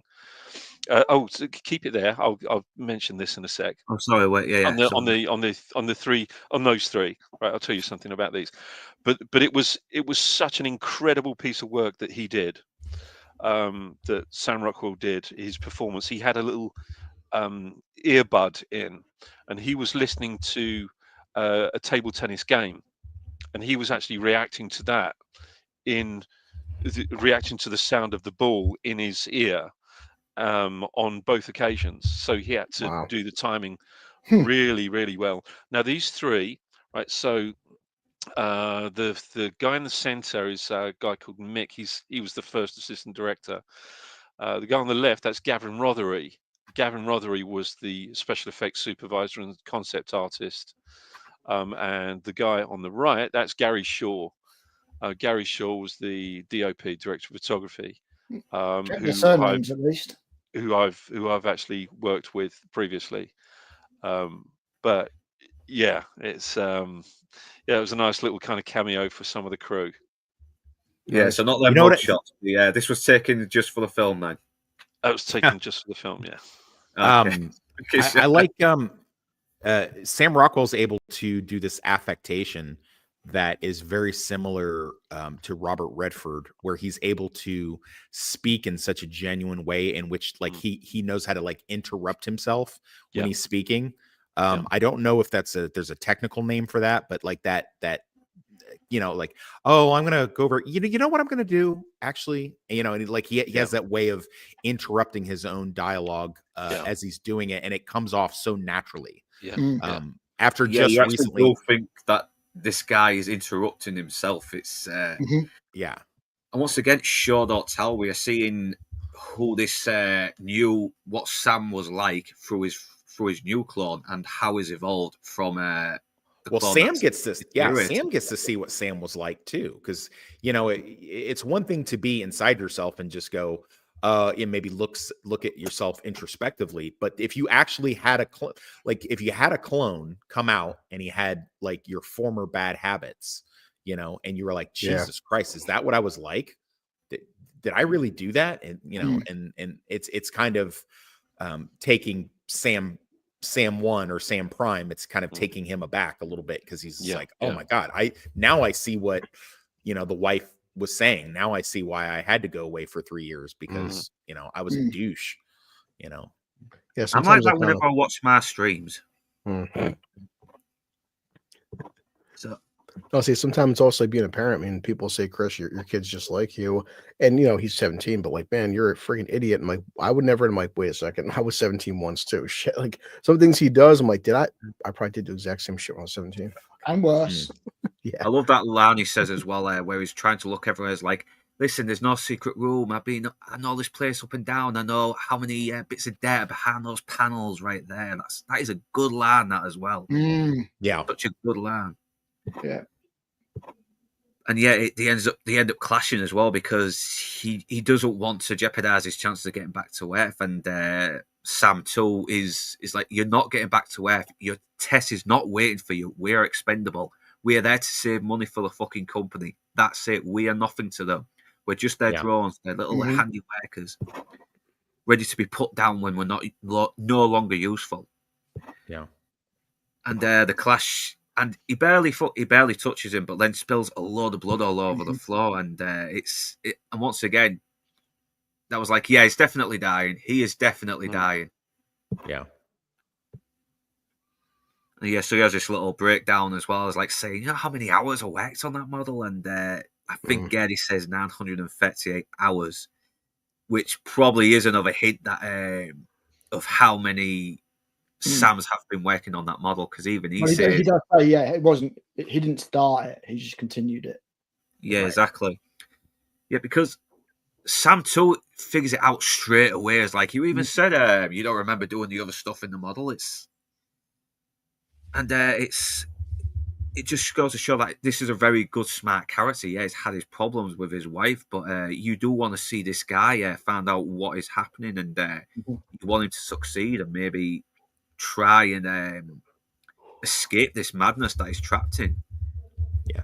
Well, sometimes you need just so you know, sometimes you need a toxic character to wade through all the bullshit and kind of tell you because he's been a bit really of a pussy. He's been a bit of a pussy, isn't he? Not doing what he should do, and Sam too is telling him to fucking man up, really, isn't he?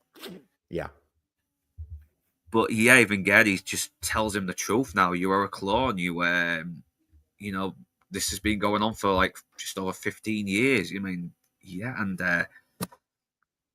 it does kind of, he sort of has this breakdown as well. He just starts putting the music on, and Geddy reassures him as well, which shows that probably he does actually care for him in a way, even though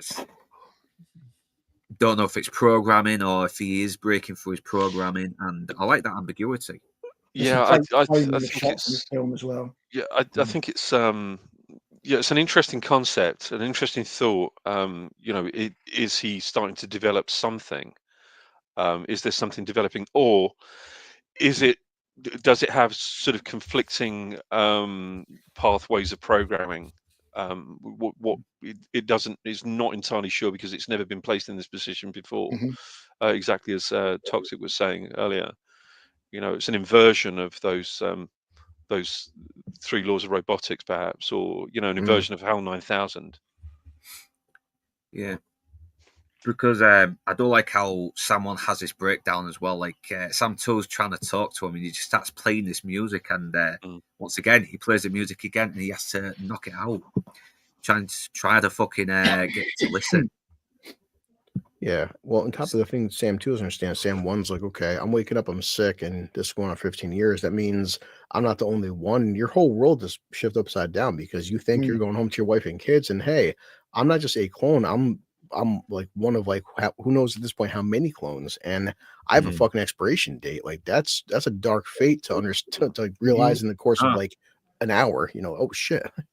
Yeah. Plus, they also got to find out about this satellite as well. You know, try and see if they can get some live feed. And well, they cleverly come up, even though, like you said, Luke, it's not an action movie, but they cleverly come up with a couple of things that push the narrative and give us an almost ticking time clock type situation. We've got to be able to get past these signal blockers. We've got to find this room. So-called crew coming down to fix them, even though you have a ticking clock at this stage, don't you? Yeah. So you know they've got a limited amount of time. It's and it's not the right amount of moon-overs for one. You know what I'm so glad they didn't do? You know what I'm so glad they didn't do? And as soon as I pointed out, you guys are you're gonna say the same thing. I'm so glad there wasn't a fucking moon storm that like knocked out communications or some you know what I mean? You know how they always do?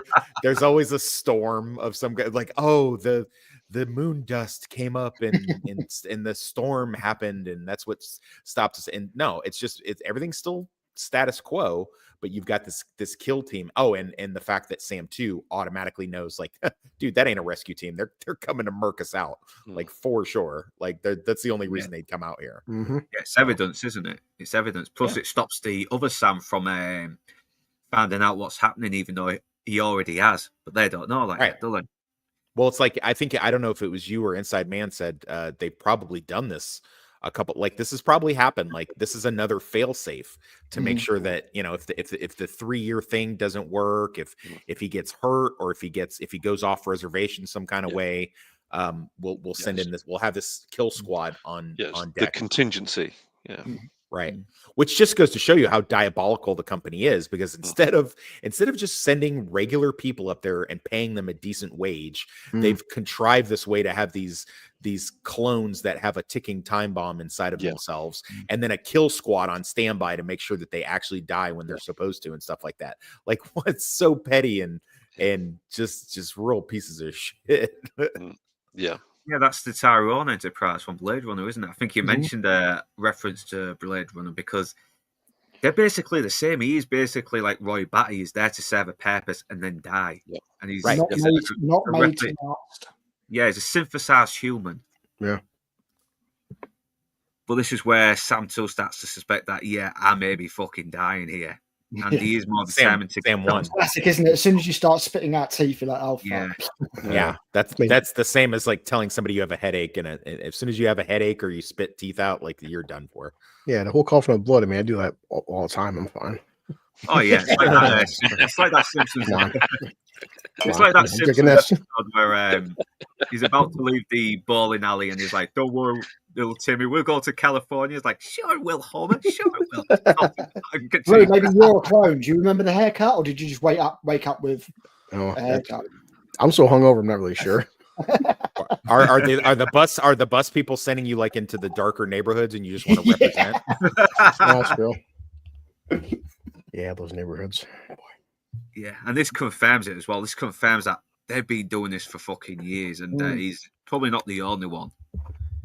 And he is determined to actually help out Sam 2 now. It's and again, it's show not tell, isn't it? Because it's not like they don't have Kevin Spacey go, "Hey Sam, let me Mhm. give you the password. Yeah. The little robot finger comes up and punches in the code for him. Yeah. And Didn't get man, a that shot is of some diabolical shit right there. Just, hey, get in the box. You're on your way home. Oh, we're gonna zap you. Like, that is dirty, man. I know It's that is some dirty fucked up shit. as well, because you've practically created something that is alive and aware it's alive, and Mhm. you're murdering it. You're murdering him. Yeah, I know. Got to It's be still against the bad. Geneva Convention for sure. I mean, the company's basically like a 20-something college chick that doesn't want to have to deal with, the repercussions. Am I right? Yeah. Ew. Yeah, you get this other sinister bastard saying, "You're going to do great work. We're very proud of you. Now die, you little bastard." Yeah. And we're gonna set you on fire. And he found the secret room, and it's like it was right there. It's like the last place they suspected to be. Yeah. And Sam Tool returns, and yeah, let's get to the scene now because that's where they found it. And yeah, who wants to go first? Ado. And he's struggling to go down the ladder as well. It's you feel sorry for this guy. You do. It's funny when he gets into that hatch, that set where he actually gets into the hatch. That, believe it or not, they only raised that set up by just over a foot. So Sam Rockwell, when he was going into that little square, that's supposed to be the hatch going downstairs into the chamber below, he actually concertinaed his entire body into like this 1 foot square box, and he did it convincingly and made it look like he was actually going down a ladder while he was going through there. So I mean, I presume that's done Wow. with a mirror inside man. no, it's not. No, No? that's No, not. it's- No, it's not. It's not done with a mirror. That's, again, this is the genius of Tony Noble's production design. Tony Noble, the first part of the set obviously is full scale, Yep. and then we go into forced perspective. So they had, I think it Can you was. go back a couple of scenes, Luke? Oh yeah. So That's it. Yeah. so the first 18 foot of that set is of normal scale, and then the remaining 15 foot. So you've only got 23 feet, a 33 feet set there, which is nothing. I mean, it's absolutely Yeah. nothing. I can see it now. Yeah. And the remaining 15 feet of that set is forced perspective. So everything Wow. was done Yeah. in miniature form, as it goes further and further back. Yeah, you can just about see it Incredible now. work. Just And he had to do it incredible twice as work. well, didn't he? Mm. Sorry, mate, say again? He had to do it twice as well, didn't he? So I'm guessing. But I do like this bit as well, where it's like saying, "So why did you help Sam hack into the files?" Well, the dog's walked in. Hey, come on, yo. Damn dog. Good But job, yeah, good you're right. Just quickly going back onto what you said about doing everything twice. They had Yeah, this because you- this amazing motion control camera. So we have Gary Shaw, director of photography, who was operating as well. So they would actually get this this motion control camera that was given to them by CineSight, and he would do the camera move with Sam 1. So he would do all of the camera moves. It was called the Sprog, this camera. So the camera would go back to its first position, and you just press a button, and it would repeat those precise moves that the operator had just moved the camera around with. I mean, it's an incredible piece of kit, and you get these exact and precise matched shots. And all you have to do is rotoscope one of them out of the shot and Mhm. combine the two. Combine the two shots. It sounds really simple, but it's a lot more complex than that. But that's yeah, simple. when you get down to way it, of doing mate. Yeah. Well, yeah, it's like when you actually watch the movie when it's edited together. It looks like cut and paste. No, editing is a fucking pain in the ass to do. It is. That's one of the great things about these films, isn't it? As we've discussed, this film has a $5 million budget. That's Yeah. it. $5 Yeah. million. That's Which, crazy. even back in 2009 wasn't a massive amount of money. Well, hell no. Nowadays, they would just be like, you know what, we'll just CGI it. And that's why films end up costing 250, 300 million, Yeah. because nobody improvises anymore. You know, they say, what was it? Is it some invention is the mother of necessity? I think it is. Yeah. Yeah. You know, and you know, back then they were like, yeah, you've got $5 million. You're going to have to find a way to make it work. And as you say, Tony Noble was well up to the task of making it work. These days, these giant fucking studios, like, you know, we'll just CGI it. It's fine. It's fine.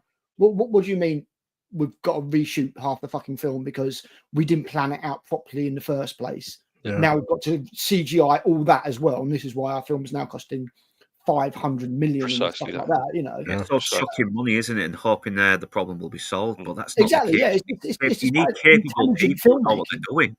Yeah, it's intelligent filmmaking. You've just got to, you know, and that's how you end up with stuff that you look at it and you're like, how the hell did they do this for $5 million?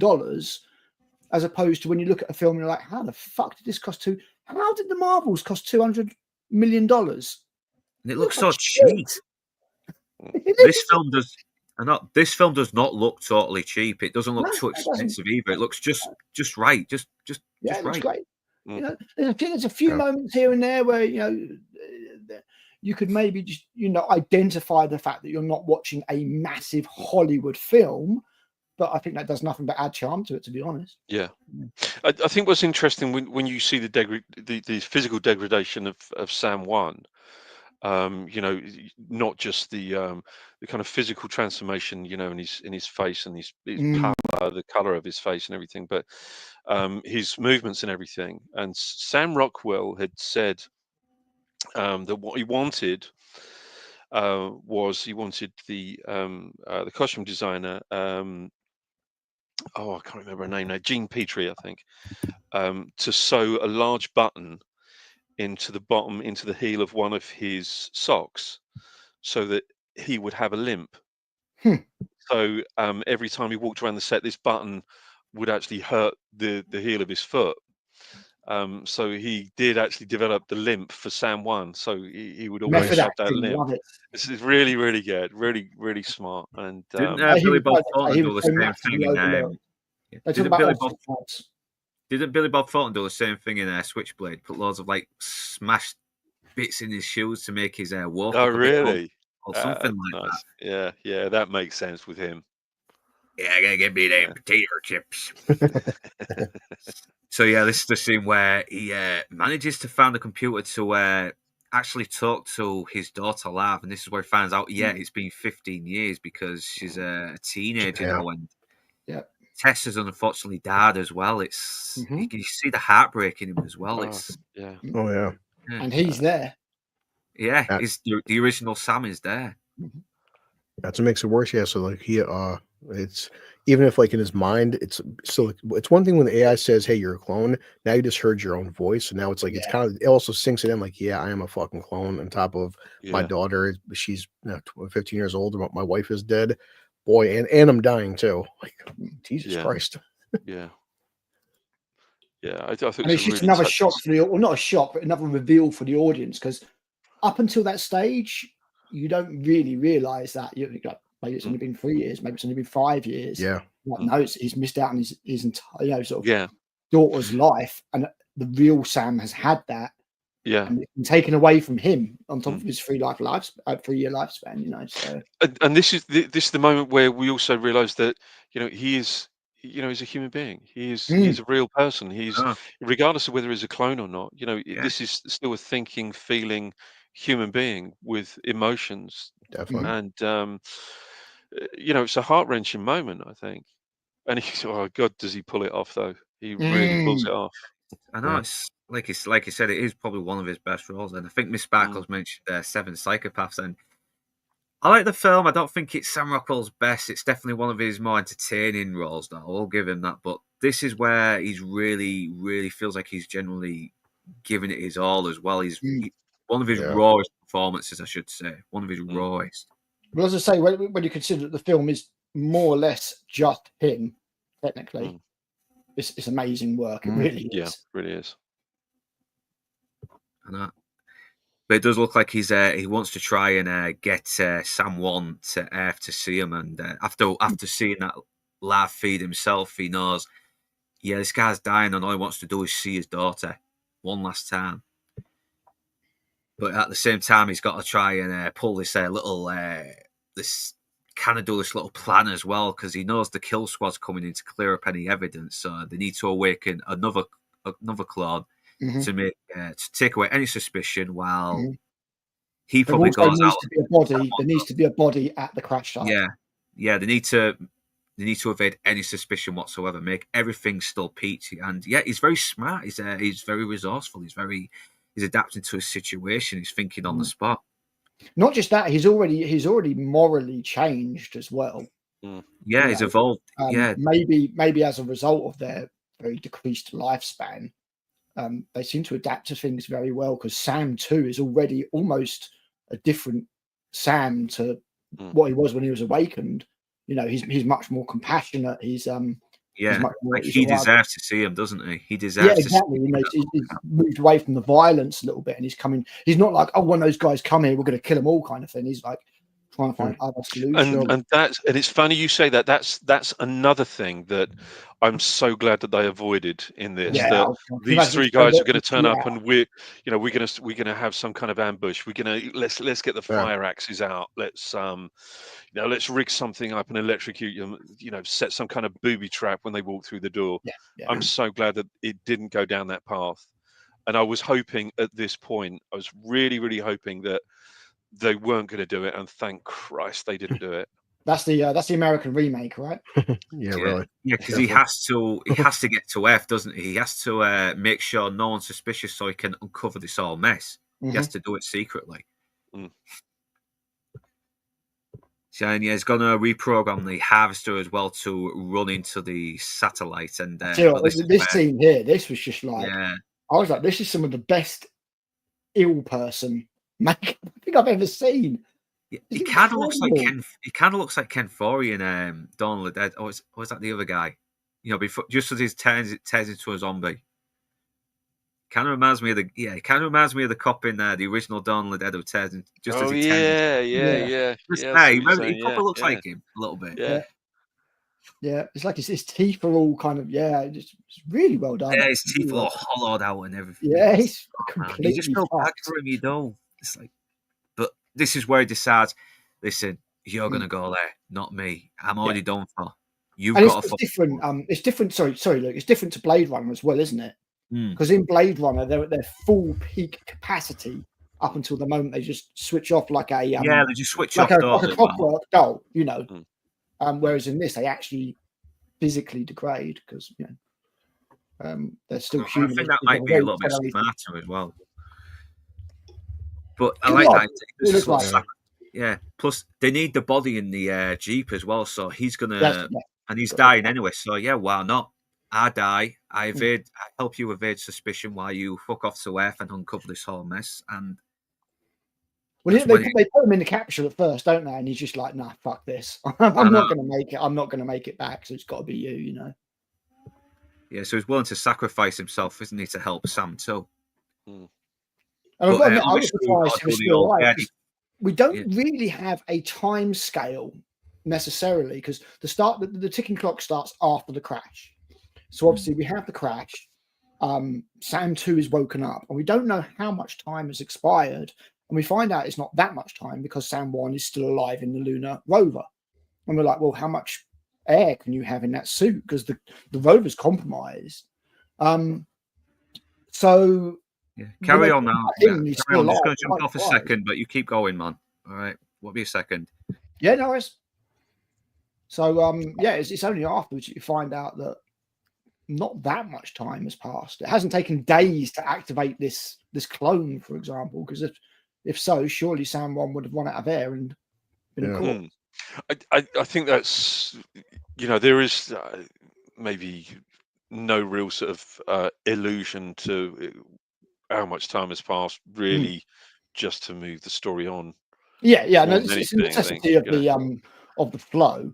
And again, I'm so glad that they don't necessarily have a big line of exposition from Gertie that details it all out. That's right. I mean, you said it before, actually. Yourself and Toxic had said it before that we are. I mean, this is a quintessential example of what drip feeding the audience information is all about. Mhm. Right. We're gradually given tiny little pieces of information. We don't have any kind of exposition dumps or anything like that. We No. are, it's layer after layer after layer after layer with every scene. And Mhm. it's so beautifully done. It's beautifully written. Right. Um, and I just think it's one of the most beautiful looking films as well. I think It's that storytelling method of don't give your audience 4, give them 2 plus 2 and let them Mm. figure it out Yeah. Yeah, on their own. yeah. So, and it's just a real stripped down story. Is Mhm. another thing that struck me on a rewatch today is how straight, and when I say that, I don't mean the fact that they have very limited settings, and I don't mean the fact that there's limited actors up to and including uh, Kevin Spacey in a, basically what's broken down into a voiceover role. I don't mean those things, but I do mean those things as well. But what I also mean is just, there's no fat on the story. It just goes, it Mhm. goes exactly in the direction in which you think it's going to go. And I think Critical Al said something like, it doesn't give you a bunch of mystery boxes. It doesn't have to, because it is a mystery box, but it's not the kind of mystery box story that, once you get the answers, they don't quite add up. They do add up. All of the smaller parts, it's a collection of the sum of all of its parts, and they all make the ending what it is. If I have any complaints against it, and it's very, very small, it's just the Don't tell fact me that it's the overdubbing at the end. it's a little bit of that, and it's just the end in of itself seems really abrupt.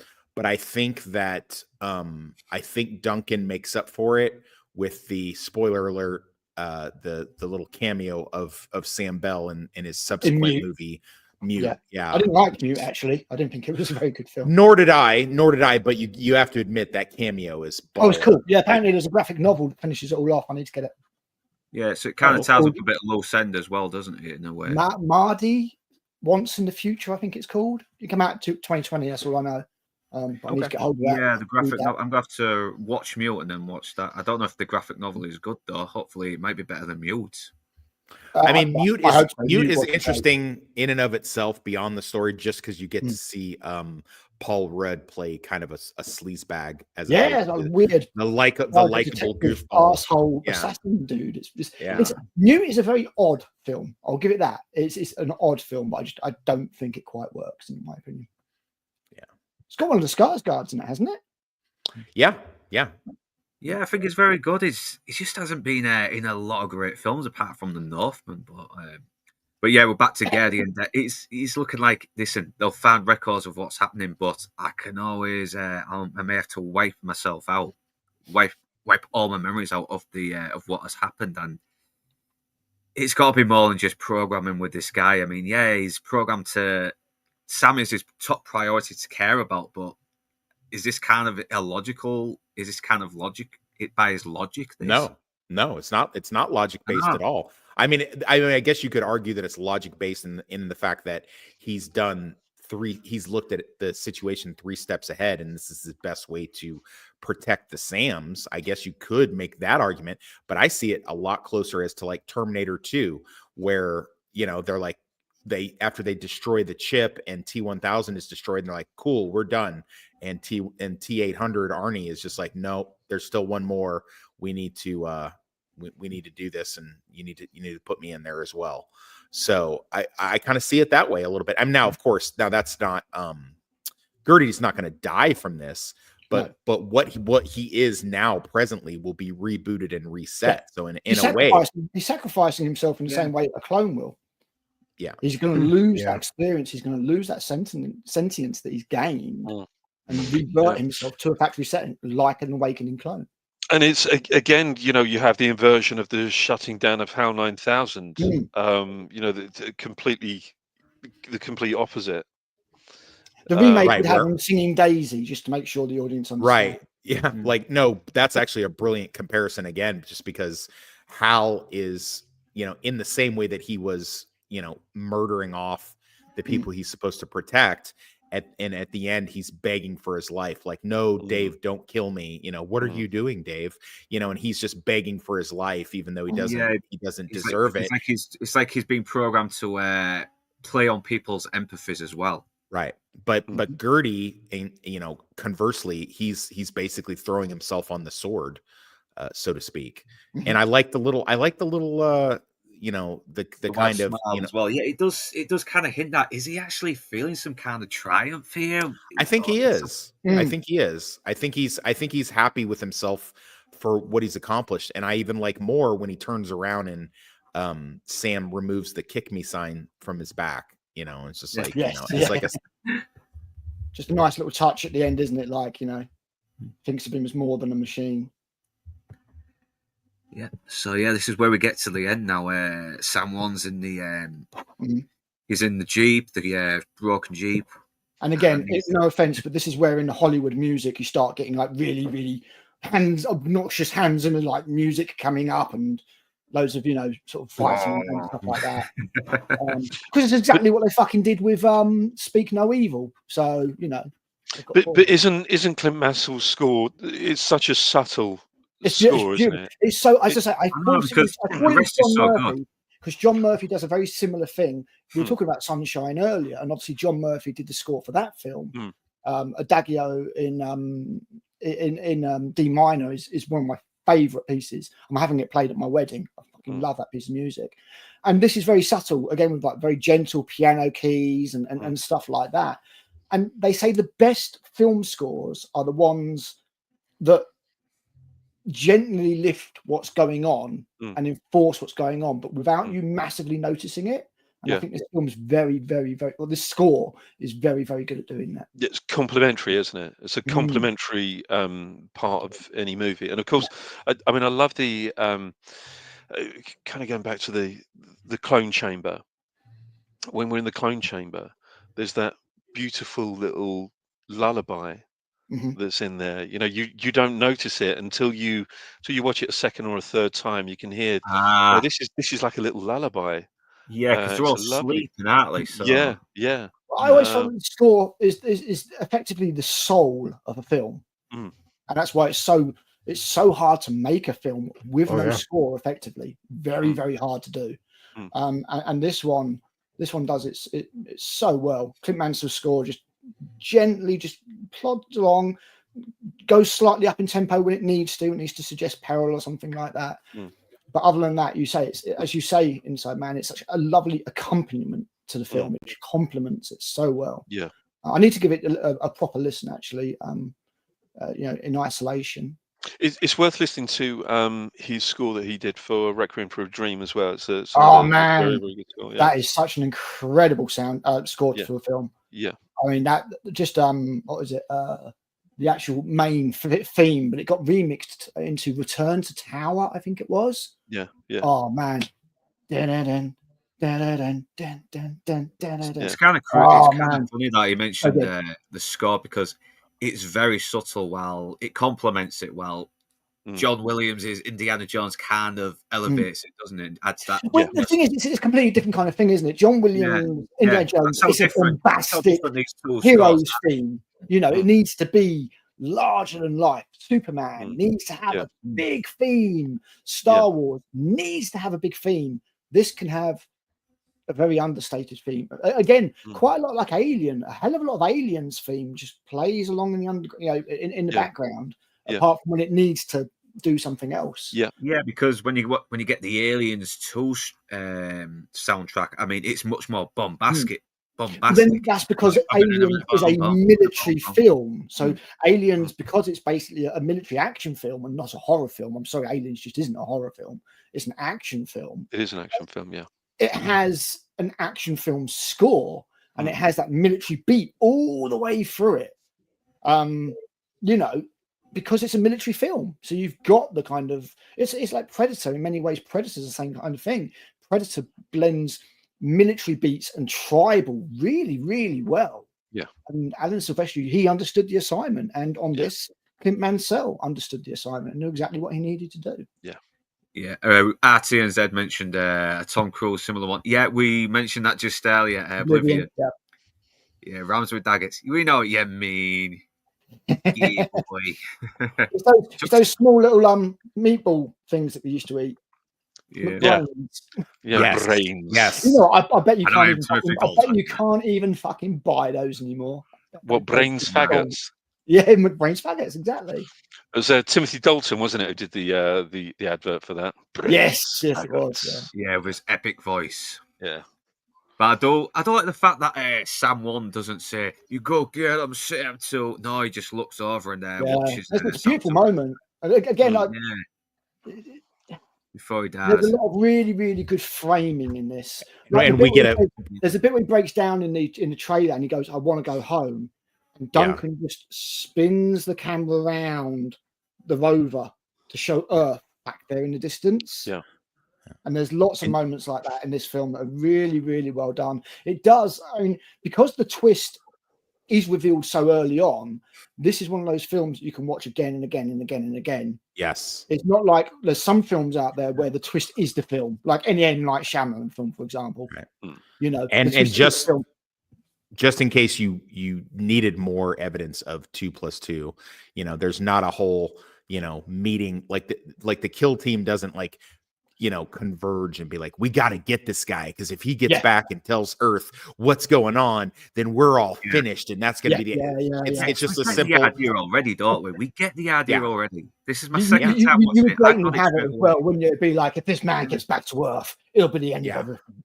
Right. God, they have some, they, you know, we really don't, we don't need that. Yes. And that's something they would definitely do these days. All you get is like one of the faceless, you know, guys is on top of the rover with his weapon. With his weapon drawn, just basically just saying, you know, nah, he's good. He ain't going nowhere. And that's it. And that's all you get. And that's all you need, isn't it? Like, you don't need anything else besides that. Yeah, because they seem like the type of guys who wouldn't be very thorough, would they? Or check just to check he has a pulse or something like that. You know, because like, are you going to check he's got a pulse? Well, they don't care if he's dead or alive. They don't care that you can't stop what needs to be done. So, you know. Yeah, they're going to throw him in the incinerator anyways. Exactly. It's not like they're, you know, it's not like he's getting a military burial or something like that, or someone's going to do an autopsy on him. They're just going to throw him in the incinerator and make sure that the newest clone is up and running and doing what it's told to be doing, and I mean, it's humans as property, isn't it? Effectively. Yeah, exactly. Yeah. One side thing that they did not put in the film, which I saw in the trivia, which was he does sneak away. I mean, you can see him doing it, but they don't tell you, but he sneaks away with one of those canisters, which is basically worth. Yeah, it's basically worth. Yeah, apparently sells it, doesn't he? Right. Yeah, it's like 15 million, which would be for someone who's only going to live to be 3 years. 15 million. You can have a good time in Hawaii. It was Hawaii, Mexico, wasn't it? When you go to? I think that they batted around some of the places. Now, I just go to Dubai, but you know, that's just me.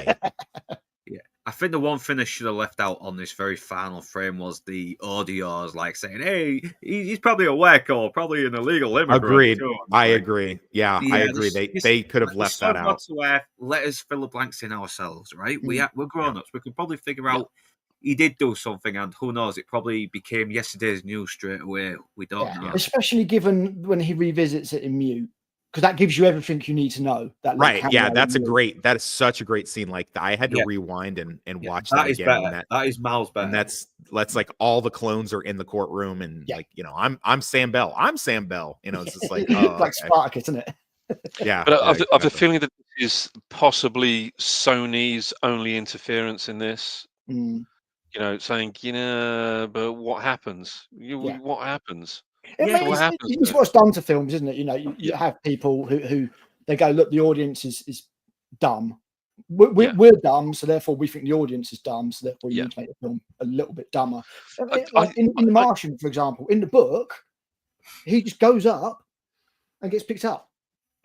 That's it. There is no drama, tension, or anything like when it's spinning out of control and they can't make the thing, and he has to jump and they have to do a spacewalk to get him. He just goes up and gets collected. That's it. Well, the studio exec goes in and goes, "Oh, that's anticlimactic. We need this big set." Yeah, I mean, I think it wouldn't have worked as well, but they do have a little bit of the whole.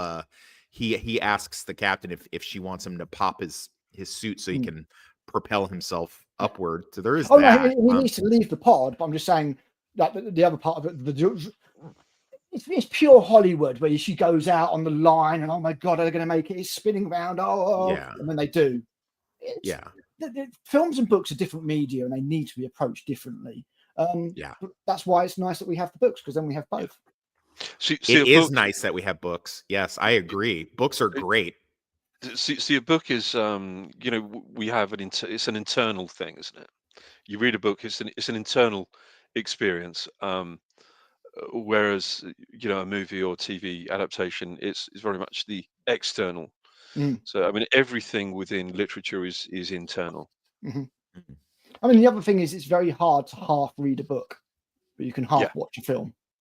That's Absolutely true. right. Yeah. Wow. That's a really good point. Yeah. Oh, I might steal that line actually.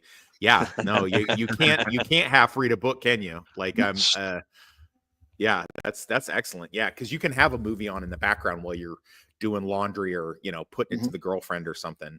But you can't. What? Oh, is that, did you guys not do that? I can do that with audio books though. I don't know about the yeah. but that would put me off that. Yeah, but again, I mean, you're like, honey, slow down. I'm trying to turn this page. Slow down. Frodo's just leaving the Shire now. Okay, I'm trying to listen. But yeah, that was fucking Moon. That was a good film, and I'm so glad I just watched it for the first time because I got to learn a few things from you a lot as well. Some things that I did miss out, and I'm glad that Toxic saw the audio dubbing at the end as ridiculous because Inside Man, you mentioned that it was probably Sony's interference, which I saw it as a conceit. I saw it as like a Hollywood conceit at the end, basically.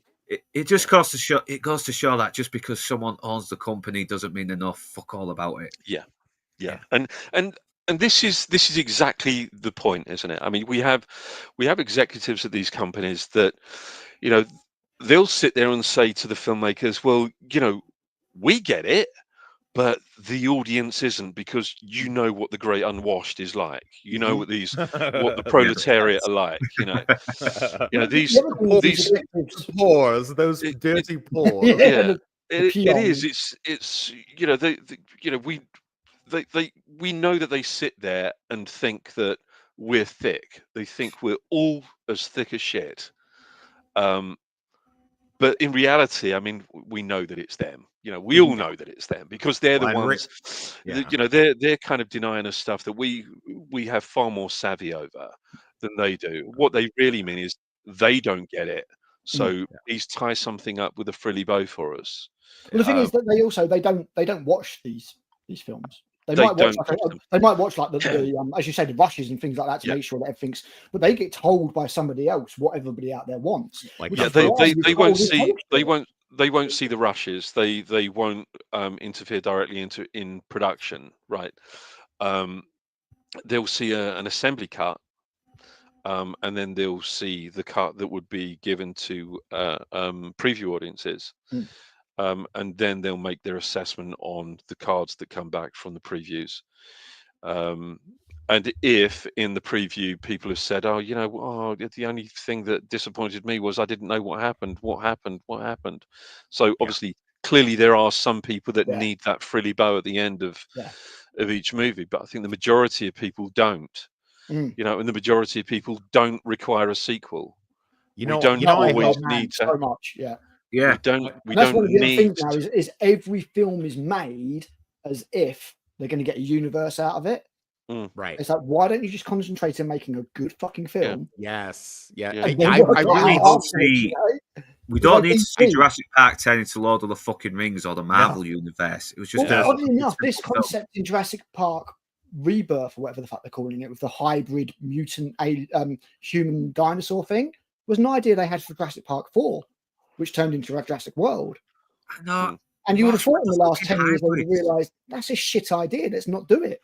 Yeah, it didn't work in Alien. It's not going to work in fucking Jurassic Park. Yeah, it's going to be like that scene out of Alien as well. This movie it still failed. They did it twice and it still failed. Yeah. I'm so glad that this never got turned into a franchise. It never got picked up and made it. Apart from obviously the fact that Duncan Jones has expanded it in ways that are not, little cameo in Mute, so we know it's set in the same world. I think a cameo is always welcome. I don't have a problem with cameos in anything, especially if they leave it at that. It's when they expand upon it and do like what you guys are saying, try to turn it into a cinematic universe. That's when I start to check out. But I really hope that this thing we've all been talking about on other streams, this superhero fatigue, I hope one of the fallouts of it is, I hope that it's a return to kind of smaller indie intellectual flicks like this that harken back to the days of the 70s, where things didn't have a happy bow, where they didn't have a happy ending near the end of it. I would really like to see a resurgence of that. I think that would, and in a way we have gotten that a little bit, because I think we can all agree horror has done quite well in the last couple of years since the MCU has had its downfall or whatever.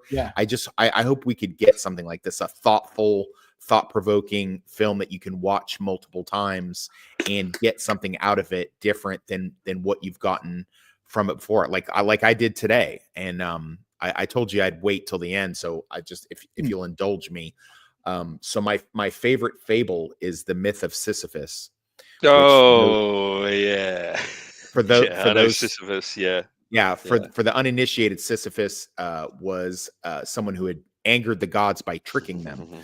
This is the boulder, isn't it? It's sorry, Toxic, please. And his punishment from the gods was to live an immortal life, but by doing so, he has to push a boulder to the top of the hill, only to have it roll down to the bottom, and he has to go back and get it forever. Which, to me, this is one of those tales that every time it's been presented to me in any kind of media, I'll spot it and I'll go, okay, whether it be Groundhog Day or something like, it's that choice to go back down and pick up, because if you've read any Camus, it'll tell you that the world is, the universe is not evil or against you, but it is scary because the universe is indifferent to you. That it lacks it's ambivalence meaning, and it's our need as a human species to seek out meaning in a meaningless world, and that's ultimately what Sam is doing here. He knows that he's lost his time. He knows that he doesn't have a wife or a kid or a life waiting for him, but and he knows that he's got a ticking clock inside of his. But who knows how much time that they're going to have anyway? So why not give it a chance and get, because he could have just simply died up on the moon, but instead he picked up his rock and he went up another hill and he went towards Earth to try to make something of a life for himself. When I see that tale being brought forth in media, it always speaks to me, and I kind of like seek it out, and that's what I got on this most recent viewing of this movie. That and Matt Berry's in it. Yeah, so, well said. Well said. I couldn't have said it better myself. That was perfectly articulated. Well, I am a writer, so I once in a while I'll have little sparks of brilliance. RONTNZ's picked up some brilliant subtext in your novel. Yeah. Just to say what it does. Wow. I had no idea that you were that subtle and that deep. No, neither did I, apparently. For example, I'm reading this book, Slapdash. It appears to be a crime action story about a damaged man, but really it's the author trying to his latent homosexuality, which he hides by shagging Latinas. Facts. Wow. Well, it's almost like you said, Wes. I saw recently the stuff with Elon, because he mentioned more Tesla bots and eventually, jobs, and if we have a universal income. But he said, humans will hit a point that if argument's sake, if once all jobs are gone and it's AI, if people don't have a purpose or a reason to go to work, a reason to earn income, it's going to change the human species. It's going to change our dynamic, because it will be like everybody here, whether it's like all of us or OnlyFans models or Twitchers or anybody, we still have to have that strive to earn an income. If all jobs are gone and government's like, hey, here's a check for every month to live off of, and you don't have to go to work anymore, that's going to change everyone, our whole fucking yeah. mentality, our whole way Well, of life. we're because going to we be don't have a physically purpose. weak. We're going to be fucking apathetic, fucking Mhm. sloth-like. Oh yeah. Everything. Look I at them. mean, do you think Look at mental the health problems mortality bad rate. now? Yeah. Yeah, it's going Look to at get. the- That's going to People make it don't worse fucking because do you won't have anything. a purpose. Yeah, You know, look at the exactly. mortality rate when someone retires. Mhm. They die because they no longer have a Yep. mission. They no longer serve a purpose. It's my belief. Aside from some possible Machiavellian thing of the government putting kill switches on us, that a lot of veterans self-delete because that sense of purpose is lost in the civilian world. You're no Yeah. longer going off and fighting wars or doing these terrible things anymore, but they are terrible, but they're also honorable. And once you've lost that great sense of purpose, then of what value are you to society? What else can that's why police officers eat their gun into retirement, because they've had this sense of purpose for so long, Yeah. and then they've lost it, and without it, what are you really contributing? And it doesn't matter what little hobbies and things that you have. After a while, you have to have something that gives you that sense of purpose. So yeah. I mean, a small thing like sometimes with Sorry, WWE. carry on. Honestly, no, sometimes WWE, like, why the hell's Hulk Hogan coming back in the 60s? Why is Ric Flair still making a cameo in the 70s? Why is the fucking Rock sometimes at 55? On top of the Rock's net worth, Lover Hayden, is like $800 million. Why the hell would the fucking Rock be wrestling last year at 55 years old? As much as he's a movie star, he's still a wrestler at heart. And he still has the body to at least maintain that. Yeah, it's like, why do every athlete has that thing where, Tom Brady's fucking throwing a football at 45 years old. The guy could retire at 30, Why is Alice Cooper going up there night after night after night at 78 years old? I just seen yesterday that I guess Ozzy's going to have one final Black Sabbath tour. And I'll tell you what, he will die shortly afterwards. Yeah. Because it's the only thing keeping him going. I guarantee that. Why does that one British porn star go from 100 guys to 1,000 guys? Because she needs to have that sense of purpose. I mean, it's work, but you're not wrong, to a hole. Yeah, she's just addicted to attention, though, and this is the other thing, isn't it? It's the cult of celebrity and all that kind of stuff. Yeah. And this is one of the things I really like about Star Trek, because Star Trek explores what does man do once he's fixed humanity. There's no money, there's no war, there's no strife, everything's lovely. He goes off into the stars to improve. Right. Himself. That's the brilliance of good Star Trek, because it's like Star Trek is they didn't need money, being the best of the best. Right. They weren't at war with each other anymore. So they go out to explore and it's for the betterment of not just mankind, but of all the universe. That's the brilliance of good Star Trek. Not that exactly the greater, summed up perfectly by Spock at the end of Wrath of Khan. The needs of the many outweigh the needs of the few. You look at the big picture. You look at that's one of the genius things with what Gene Roddenberry did. As much as people don't seem to fucking understand it anymore. But going back to where drives me mad about Star Trek is everybody's like, oh, it's so woke and it's so left wing. Like, are you fucking kidding? Star Trek's well conservative. They're fucking military. They're disciplined. They're pre-authoritarian. Nobody's choices as well. Left thing in the original Star Trek was that episode of the hippies, and they were fucking morons.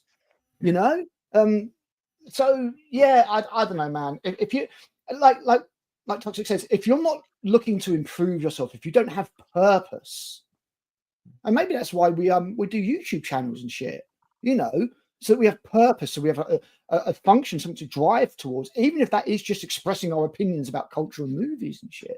Yeah, because you can't stagnate. What's the point in that? Where's the point if you're not learning, if you're not experiencing? Yeah, because it's like the Buddhists say. I mean, life is suffering. Suffering brings meaning. It's a very shit thing, but that's life. I mean, things were going perfect all the time. You'd probably eat your own arm just to have something. Well, again, going back to the Matrix, they said the first Matrix was perfect. It didn't work. It was a spectacular failure, It's in our nature. It's in our nature to have some sort of, I guess you could also, it's some sort of boulder to push up a hill. If we don't have that, then, you need to have something to rally against, rage against the dying of the light.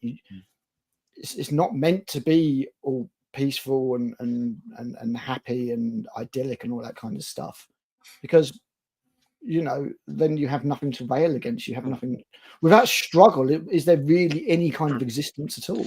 That's it's a really interesting point, because I think you're really talking about sanitization and homogenization.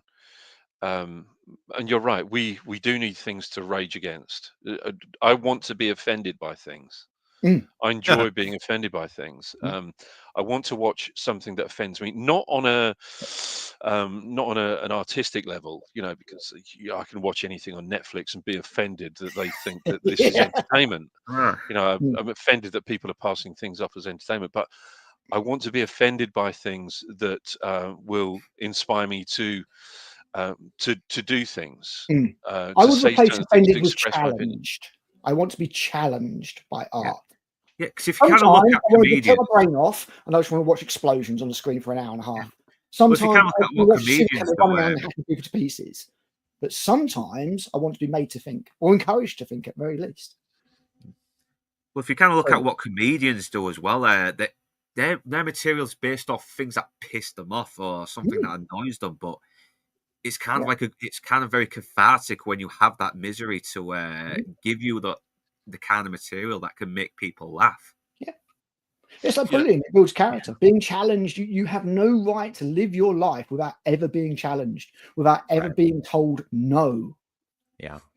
I think I would come out, as we're wrapping this up, I think I would come out and say that although I don't think this is Sam Rockwell's best performance, it's definitely it's got to be in the top 2 or 3. And I think he's such an underrated actor that I don't know how he doesn't have an Oscar up to this point. Or does he? Or am I wrong about that? Or does he have an Oscar? I don't think he has, no. I'm not even sure that he's ever been nominated, which is a crime. I thought maybe he was nominated. 3 Billboards? 3 Billboards, yeah. I thought he was nominated for that. But I might be wrong. That may not be right. So quick look. I think for me, 3 Billboards, as far as performance wise, definitely he squeaks that past this just a little bit as far as him like leading man wise, and he's so versatile. He won for 3 Billboards, and I've never seen that film, but I remember that film now. I need to. Did he win? That. He won. He did win. Oh, he won Best Supporting Actor. Well, good on him then. But he's such a like if like on my Plex Pass, I have like a whole section of Sam Rockwell films, and he's he could do like cute action romantic comedies like Mr. Right, and then he can be a bad guy, a really compelling one too, which I'm sad they never brought him back, but he can be a bad guy in the MCU, and a really cool one as well. And then it would have been good to see him come back as a boss this time, because he was kind of just this goofball guy getting played by Mickey Rourke, really, wasn't he? He was kind of like he was kind of like Daffy Duck to Tony Stark's Bugs Bunny. I think he's the best thing in that movie. Maybe he'll come back in Armor Wars if they get around to doing it. Maybe, but I mean, he's all of the stuff that he's in, he elevates the material. Like I don't know what the name of the movie is, but he plays a former Klans member in a film, and he like stands up in front of the town hall and just pulls out his KKK card and says what it means to him to have been in the KKK for as long as he was, and he was so proud to be a member, and then he like rips it up in front of the town.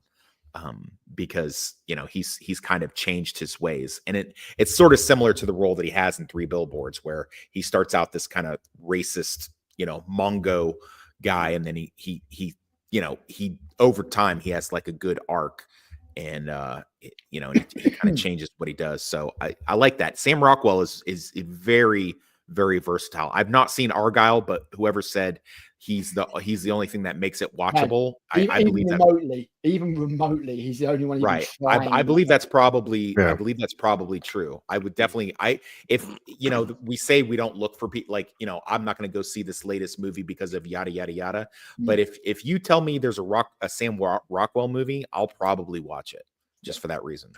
I felt the same with Argyle. That's why I didn't hate it as much as other people did, because I'm like, you know what? Not a great film, but goddamn, Sam Rockwell, when you watch it, and Henry Cavill, he's got 6 minutes, but when Henry Cavill's on screen, he's Henry Cavill. So that's why I was like, it's not a great film, but fuck Sam Rockwell, even in a shitty, we know those guys, you can put Denzel in a shitty film and you'll watch because it's Denzel. Sam Rockwell in a shitty film, I still I'm still not watching. I'm still not watching Gladiator 2, but Oh, I mean, Christ, man. otherwise, Film yes. sucks. Yeah. But yeah, I mean, like in Argyle, you could literally, when Samuel L. Jackson's on screen, you Yeah. can practically see him looking off screen at his agent to make sure the check's cashed. Yeah. Like you can literally fucking see that in his But performance. Sam Rockwell, Did you- again, he was Did you trying. pass to that be. check, Fine. motherfucker? Yeah. You know, if maybe Sam Rockwell realizes he's in an absolute piece of shit film, but you know what? He's going to go for it anyway because of I don't Yeah, know, professional pride or whatever. But yeah, definitely. he's the only thing in that film worth watching, even when he is being made to do the most stupid shit and play second fiddle to Also, what's her name? consider the Bryce fact Dallas Howard. consider the fact that Sam Rockwell is a child actor. Consider that, and he's grown up and Is he's he? done very well in Oh, Hollywood. shit. Yeah, He was pretty young he in was- Teenage Mutant Ninja Turtles. yeah, though, it was like wasn't he? 13. Yeah, it was like 13, 14. Fuck, was he something that like young? That was him. Yeah. He's the Foot Clan's He sells the ringleader, cigarettes, doesn't he? recruiter. Yeah, he's the recruiter for the kids. And No fucking way. way. He I also promise says, you. yeah, it's located on East Island and Leidman Avenue, which is Never a clocked good little Easter egg to the TMNT creators, Eastman Yeah. and Laird, wasn't it? Eastman and Laird. Yeah, it was pretty good in Jewel as well. Anyone seen that film? I don't think so. No. Yeah, he plays the lawyer of the guy who was accused of. Yeah.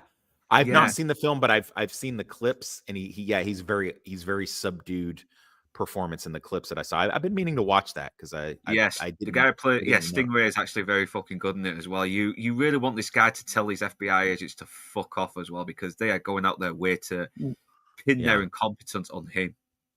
Yeah, I guess Which his is, his debut was a horror film called Clown House in 1989.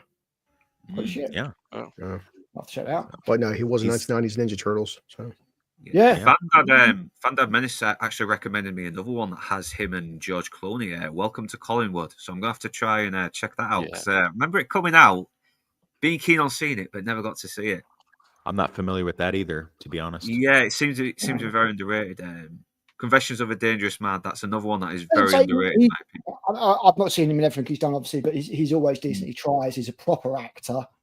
I Yeah, mean, you I didn't gotta like, watch I didn't like Confessions what of he a did in Dangerous Hitchhiker's Guide to the Galaxy with his character at all. Say for People Box at all. That's not his fault, really.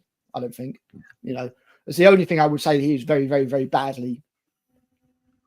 He is great. Yeah, I agree with our TNZ. He's great when he's dancing. I like that he always Iron Man Fucking Yeah, dance and- he figures out a way to mix his dance moves into a performance. You know. yeah, He'll Charlie's do- Angels. Yeah, he's He's a fucking. practically trained dancer, is he? Yeah, he's. The I guess he movie's must be. popcorn 2000s fucking dated crap, but he is kind of fun to watching it though. He's obviously just doing whatever the fuck he likes in that movie. Also, listen, don't forget Green Mile. Yeah, man. Yeah, he was very- good. I Yes, would that say was- very I good. think that's the first thing I really recognized him in because I think that's the first thing a lot of people recognize him in. Yeah, I'm is that trying to Yeah. see if has he got anything coming up? Let's have a look. He's He probably got must. Phil. He's a very demanding actor. So. Well, hey, Luke, I am going to have to jam. I got to get to I'm actually at the library, not at my office today, because I wanted to jump on this and not take 45 minutes to That's get fair on play. late. So thank you so much for having me on. This is a great film. Thank you for recommending to do this. And guys, it's always a pleasure. Blue Collar. I love the haircut. Keeping it real. Oh yeah. White is right. Good for you, buddy. Inside Man, Critical Al. Let me know if there's something that you guys want to collab on. I'll be pretty busy for the Super Bowl weekend, but after that, if there's something you'd like me to jump on, do something, like another stream, another topic, or just like a chubby sister that you have or something that you want me to do, I'll take care of that for you. Yeah, we will be wrapping up soon. Will do, anyway. mate. I'll go through a few chats as well. Yeah, we had Trump Daddy here flirting with Miss Sparkles, which was very nice. How did you know I voted for you? Well, because you're a gorgeous woman. So who else? We have Darth Plato, and yeah, thank you, Darth Plato. I think he was talking about the 3-year contract thing. Yeah, been common since the 1700s, and Yeah, she was chatting a lot, Miss Sparkles, but thanks for popping on. Popping on both ends of our stream, yeah? So you're thinking, oh God, the movie was crap. That's awful. No, I'm in Northerners chat now. I'm out like a wind. She's like the wind. What's interesting about the Sam Rockwell being cast for this, the first project, believe it or not, that Duncan Jones had approached him for was something very, very different. He was the Yeah. original choice. He was the original choice for Source Code. Wow. So Source I can Code see was that. Source Code was going to be before Moon, but the project of Source Code fell apart, and it wasn't until Moon came out and was so highly regarded that Source Code finally went ahead. But obviously, You see, Source Code strikes me as one of those films that actually we were talking about it. And Source Code strikes me as one of those films that does struggle a little bit from that kind of Hollywood studio interference. There's certainly a few moments in Source Code where I'm like, that's blatantly put in there because they think the audience are idiots. And it does a little bit more of that tell, not show, unfortunately. I do have a So it little would be bit of very interesting if Source Code had been his first film. Maybe it would have been more like Moon. Perhaps. I do have a little bit of a soft spot for it, though. I have to be honest with you. I like Source Code. Fine. Anyone disagree on the fine, ending yeah. a little bit though, because he kind of takes over all this guy's body and walks off with it, doesn't he? It's Yeah. yeah. Yeah. You know, and again, Source Code is again a very intelligent and interesting sci-fi concept. Yeah. Yeah. I feel that it definitely gets actioned up a little bit at times in that film, and I'm wondering, I might have to do some looking into the making of that film again. Maybe it was held back because Hollywood thought, oh, you know, we've got a really good film here, and we'll, you know, Hollywoodize it a little bit. So that'd be interesting to find out. Kind of very similar to the short film 1201, which I believe won an Oscar back in the late 80s, early 90s. Okay. It was a short film. It's on YouTube now. Very similar kind of concept, but they did make it into a full-length feature, which was terrible. But that's worth looking up. But I liked it. I liked Source Code. I don't love it. This film, Moon, I absolutely adore. It really is up there in my. It's in my sort of pantheon. This is. I remember the first time I definitely watched in it, I was my like, "This is just a bit special," you know. It's just Yeah, a it's a special good idea. I just think the ending could have been done a little bit better, more ethically, anyway. At least character-wise, because you could have given it a really dark ending easily, and it would have been that kind of avant-garde art kind of film where you give it you don't give it the nice ending, you give it a nasty ending to show it's all futile, the corporations rule the world and everything, because you've got to imagine like this pod's only going to go back to some corporate point anyway, and you could have ended up getting out and dying, or you could have had some kind of horrible nihilistic side to it. And I decided to go for the happy ending. I don't hate it for that in any way. I think we have that sort of nihilistic side of things with the Alien movies. With the company's always going to win. Regardless of whatever. I'm sure this is set in the same universe. Yeah, I mean, regardless. Really am. Regardless of which happy ending we have at the end of each movie, or which satisfying conclusion we have at the end of each Alien movie, it doesn't matter which one it is. The company still wins. We know. As long as the franchise has life in it, we know that the company will always win. And that life is slow. I mean, that's one of the things. Like I said, I'm so glad that Moon never got picked up and turned into a franchise, because the Alien franchise, or the Alien IP at least, is just having the strength and the life choked out of it so much. Like, you've got another new Alien TV series coming out, and it's Alien Earth, and the aliens on Earth again. And it's all set before the other film. I'm like, oh, please, just But this is it's a real standalone film. I mean, Sam Rockwell is definitely on my Mount Rushmore, to be honest with you. Yeah, he really is. Actor. I think he's a great actor. This is my favourite performance of his, bar none. I'd say Three Billboards is definitely my second. However, this is an intelligent movie. It doesn't treat the audience like we're complete dummies. It's beautifully shot by Gary Shaw. It's beautifully directed by Duncan Jones. It's beautifully crafted sets are just masterworks by Tony Noble. I love everything about this movie. There's nothing that I don't love about this movie, and it's one of my rewatches and rewatches and rewatches again and again and again. And I will watch it anytime I fancy putting something on that's got a great piece of music, great acting, and a nice bit of an intellectual story to it, if you like. Yeah, what's the smoke color? I killed the audio because it's freaking right here. But look here. Just watch Sam. Jimmy Fallon. Dance this guy. Look at that shit. Look at him. And he comes out a second time and like his feet, but man, I said I just killed the audio because they're playing music. Watch his feet right here. Look at this shit. Holy crap. Jesus Christ, man. God damn, dude. Yeah. Like a legend. This has just made me realize we did not see him and Christopher Walken do a dance off in Seven Psychopaths. Oh my god! That is a missed opportunity. The problem is there's no camera that could contain that level of epicness. Yeah, Matchstick Men. He holds the screw with Nick Cage. I'm gonna have to. Yeah, I keep meaning to watch that one as well. I heard that's a very good film and one of Nick Cage's much more better roles as well. Right up there with adaptation and leaving Las Vegas. That's a great part. Those having channels, man. Everyone, you, Alan, Inside Man, know I said we've got like 52 Loser Lounges. You're on your what's episode Bastard Breakdown. There's still 1,000 movies we haven't covered, so we have plenty of shit. And like, yeah, I mean, I thought I always say like I have a pretty good filmography. This film just skipped past me, and today's my first day watching it, and it's from 2009, and I don't know why I missed it for some reason, but fuck, I'm glad I bought it today.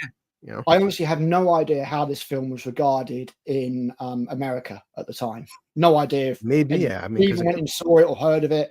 But there was a fair bit of buzz about it here. But again, that may well be just because of who Duncan Jones is, being obviously the son of David Bowie.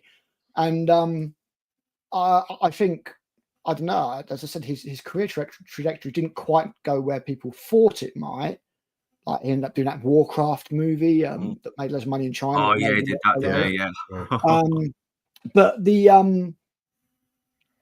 buzz around Moon was I don't know, man. As I said, it's because I've always been sci-fi. I was like, oh, a cool sci-fi concept movie, and I was like, we'll grab that on DVD. And me and my mates used to watch loads of films, so I saw this back in like 2010 or something. But I don't even know if it's really even achieved cult status, and it'd be interesting to see what the interaction is with this video, because it's not even a film that a lot of people seem to talk about. Yeah, because it only did technically we'll say 10 million on a $5 million budget. So and of course the 5 million was just off American Canada alone. So only did 5 million internationally. So that's why I said I didn't I didn't hear about it just because it was 2009. Well, plus 2009, that's when the MCU was really kicking in.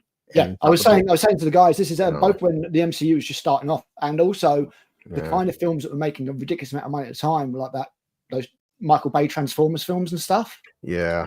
So this is the complete other end of the scale, and it's a shame because it is a quality film, but maybe it's not a mass market blockbuster, crowd pleaser, and that's why it just didn't resonate. But it's a shame because, like Inside Man says, I love this film, and I'm so glad we got to cover it again today because it gave me a great excuse to watch it again. I've told everybody about, like, I mean, besides our usual channels, everyone, I just kept saying, how many Superman fans do we have? And I'll praise it till the fucking day I die. That Superman documentary last year, it's like no one, I mean, besides my 5 people talked about it. My God, was that the Christopher Reeve one? It was my favorite film of the fucking year, but just I'm surprised bigger fucking channels, instead of bitching about this new Superman trailer, spend an hour and a half, watch this documentary. It's a fucking masterpiece. No one talks. I guess it's the algorithm, isn't it? Loads of people are chasing the algorithm. But I mean, on my channel, my biggest review is like a random Woody Harrelson and Tommy Lee Jones. I think it's Tommy Lee Jones. No, it's not Tommy Lee Jones. Film based around the killing of Bonnie and Clyde on Netflix. Okay. A random film. Woody Harrelson and Kevin Costner. Yes, Costner. That's it. Yeah, thank you, Costner. And Alfredo Silas. I hope I'm pronouncing your name right. Thanks for joining us. We'll be wrapping up soon, but hopefully you can catch a rewatch. And Bandad Menace, yeah, thanks for joining us. Hey. Sorry that you're ill, man, but hope get better soon, man. Get better Healing soon. spirit, Yeah, it's all bless you, good. mate. It's all good. But yeah, I think there's definitely it's getting it right, isn't it? You've got to not do something that nobody's interested in, but like Blue says, you don't want to just do the same shit as everybody else is doing because everybody else is doing it, you know? Yeah, So yeah. it's just nice to have these proper films to talk about. That's all I'm going to say. It's nice to have an intelligent film that you can discuss and not just be like, stuff's blowing up. Yeah. Yeah. You know? Yeah. Agreed. Like you said, it's like a film that's highly regarded, but at the same time seems kind of like it doesn't get talked about much. And and I it's a think shame. It's a shame that the concept of the film is a spoiler because people will potentially have to watch the film before watching this video, if you know what I mean. Yeah. But I would, you know, if it has, you know, my recommendation would be just check it out. It's such a great film. Such a great film. Beautifully made, beautifully put together, no real pretensions, and yeah, I think everybody should watch it. Whether you like sci-fi or not, to be honest. I just think you laid down your final thoughts there. So yeah, I'll leave it at that. But yeah, it's very well written. It's got loads of little twists in, even though you can sort of see them coming. But the characters are the two characters are very well written, including Gary, who's got this who's very ambiguous as well, wondering whether he really does care about Sam or if it's just all in his programming. And I like that it never spells anything out. It lets you come to your conclusions like a grown-up. And yeah, the fact that it barely uses CGI and actually actual models makes me like it even more, because I thought it was, and maybe they just filtered the picture a little bit. But yeah, the acting is so great. Sam Rockwell sells who Sam was when he first came here to the guy he became as the years went by, just by these two different clones. And I love the fact that it should have actually ended on a much more ambiguous ending without the audio dubbing. But apart from that, it's a minor gripe in a almost perfect movie. And I will happily watch this again. I love the fact that it just gives you something that you don't notice until you see it maybe the second or third time around. That is what most films should be doing right now, instead of just hammering it over the head, just throwing it right in your face. We can figure things out. We are grown-ups. Even a dumbass like me got what the fuck was happening. Yeah. So yeah, that's my final thought. Yeah. So final thoughts, Inside Man? One of my favourite films. Do you know what? If I was going to score this, I would say that my score now goes up to 11. It's just one of my absolute favourites. I love it. I just love everything about the film. The only flaw, and it is a very, very minor niggle, very, very minor, and it is the lack of ambiguity at the end. I would prefer that little voiceover to have gone. So, but it's as close to a perfect film as I think I have in any of my collections of different genre of movie. I adore it. I absolutely adore it. Yeah, agree. Oh yeah, got a recommendation. The International Clairvoyant Thriller went under the radar. Totally worth your time, especially if you don't trust banks. Yeah, I remember that. Check it out, though. I think Clairvoyant really got badly snubbed as James Bond. I think he would have been very good in the role. Yeah. But yeah, Blue Collar. Henry Cavill's supposed audition for James Bond. Have you watched it? Yes, yeah. It's. I don't think his acting was at his best at that stage, because he looked very young. I was going to say he's still very young then. I know. I mean, I don't know, man. It makes me think what we could have had, because in general, I don't like what Daniel Craig did with the role. I don't think, especially. In I liked it at first, and it eventually started to. I love Casino Royale. I thought Skyfall was good, but other than that, I didn't like anything he did. Very Jason Bourne like. I was just about to ask Blue Collar his final thoughts. Yes, sorry. Oh no, it's all just yeah. Thanks, dude, for like recommending this. And like Inside Man gave it a 10. I just watch it, so for me, it's a solid fucking 9. If I watch it a second time, probably would be a 10. But I'm still just reeling what I saw. Maybe because it's just the concept is so dark and bleak. I like the happy, cheesy ending sometimes, but I could see why he give it a 10. And yeah, all I can say, Luke, and to you, Al, and Inside Man, is that we're in the grand scheme of things, not big channels, but like, hey, sometimes if a friend like you just recommends a good movie to me, if I wasn't friends with you, dude, I wouldn't have heard this film. I probably wouldn't ever saw this film. So hey, I mean, this film got, and I just bought it on Vudu, so it got one more sale because my friend recommended it to me. That's maybe it's not going to do $1 billion, but maybe that means something. So Yeah, I'm very happy I watched this film, and yeah, at some point I'm damn sure to watch it again. Yeah, thanks for It rewards further watches, definitely, because you put the whole twist thing aside and you start noticing different things. Even if it's just about the brilliant production design, you just start noticing stuff. Yeah, everybody here has the film that they watch more and they hate it more, and you watch films more and you love it more. I can see myself on rewatches just appreciating it that much more. And it was his first film, man. It's mind blowing. Yeah, did well. I think it might still. It's been a while since I've seen Source Code, so I probably will rewatch it again. This is his best film. I think this is his best film. Yeah, I think Moon might be his best film. I've not so far anyway, but I've not seen Mute yet. I've not. I don't want to see Warcraft. I've heard it's probably his crap, but I might watch it for a laugh while I'm drunk. It's generic fantasy CGI bullshit. That's the only way I can really describe it. I'm looking forward to Rogue Trooper because I think that Duncan Jones and 2000 AD could be a great fit. I think they are a very good match because it's got this kind of vintage sort of thing going on. I mean, you saw that with the sets in Moon as well, because it looks very much something like out of Outlander or Alien. So yeah, it might suit his aesthetic. He needs to do something that is very sort of vintage looking, like old school looking, maybe. And 2000 AD doesn't really get touched enough as far as IP mining and films and stuff. How we haven't got a sequel to 2012's Dread? Yeah, I just don't know. Carl Urban is right there and wants to do it, and it's not fucking happening, and it just sucks. Yeah, so, I don't know about. I think RT's just suggesting get Snatched, but this time with some Americans. So I don't know. I've not really thought about redoing movies. I mean, again, because I feel like if I've done it once, I've got sure out, to do it probably do it with new guests. Yeah, I could probably do it with new guests then. So yeah, I will put that into the consideration box anyway, for lack of a better term. But yeah, that was Moan, and I think we've all given our thoughts. And thank you for my lovely guests, and thank you for everyone in stream. Thank you, Blue Collar, Critical, Inside Man, RTNZ, Alfredo Silas, Fandad. Who else? Sparkles and Trump Daddy as well. Thank you, here as well. Yeah, thank you, Mr. President. Who else? Daft Plato as well. Thanks for joining us. Yeah, shame we didn't do more in the chat. We'd love to have heard more of your thoughts here. Yeah, and we'll see you on Sunday.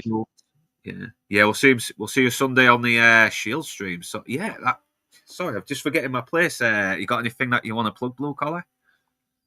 No, not right now. I mean, just I'm everywhere at the moment. Just trying to adjust this new schedule, dude. So I mean, as I get more stuff, once my life is cemented, it's easier planning shit out.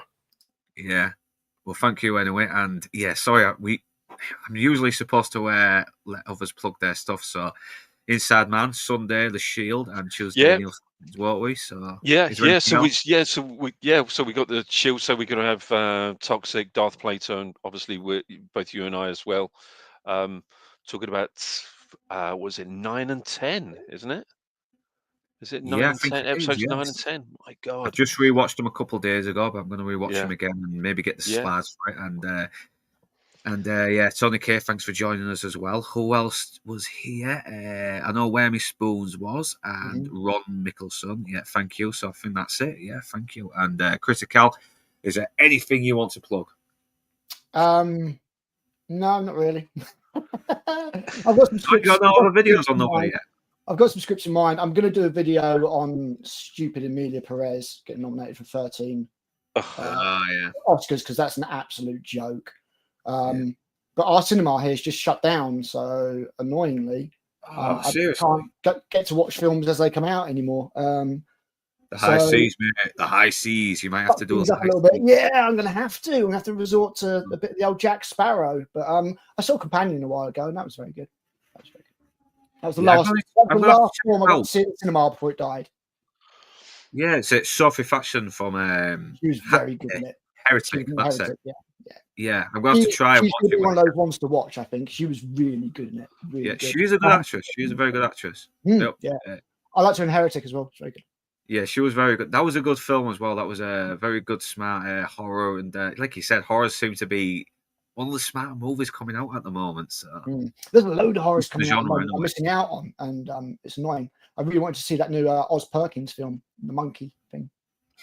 Yeah, I've been hearing about that as well. I think I might review Love Hurts if I get to see it this week. Yeah, 'cause- again, all these films that, unless they turn up elsewhere on the seven seas, I'm not going to be able to review them. But I've got loads of scripts half written and stuff like that, like my Star Trek video. yeah, I'm still in the process of getting a lot of my James Bond videos ready for November as well. I've just got Thunderball done. I need to do Casino Royale 1967, and God, it's a fucking mess, that movie. But I'm going to have fun getting the clips together for that, and I've got the script ready, and yeah, and after that I'll get back to the official 007 movies with You Only Live Twice, because I'm going to do the unofficial ones as well, because You Only Live Twice. Never Again deserves one as well. It's bad, but sometimes the bad reviews do getting the more views, and I do kind of have more fun editing videos for them. So yeah, it's weird, isn't it? Sometimes it's nice to just have a nice rant.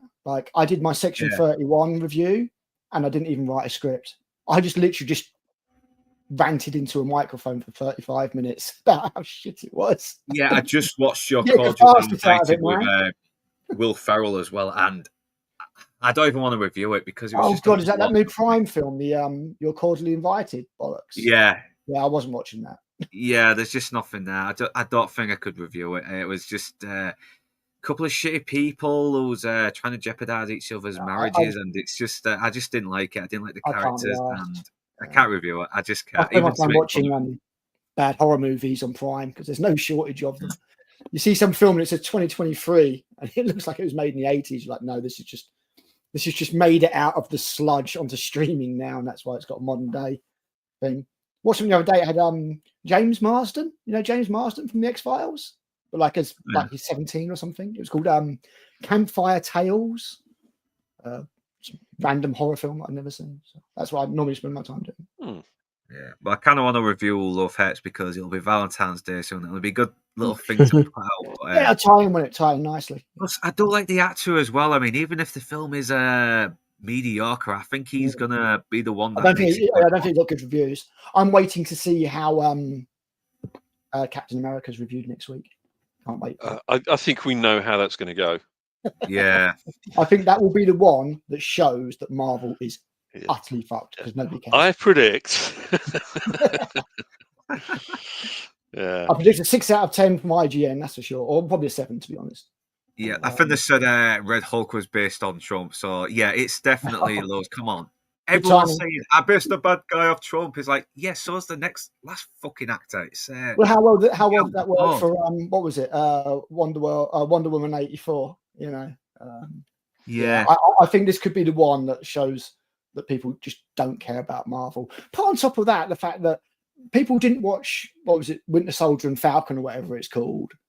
So people have no idea what's happened to these characters, and you're picking it up. It's like in the comics, if you remember, Marvel used to do this thing where you'd get one story, but to get the other half of the story, you'd have to go and buy the other comic. And then over time, they split it up into like 5 or 6 comics. So sometimes you pick up a comic and say, you know, for the full story, read this issue. You know, I don't want to read that fucking issue, and I have no idea what's going on.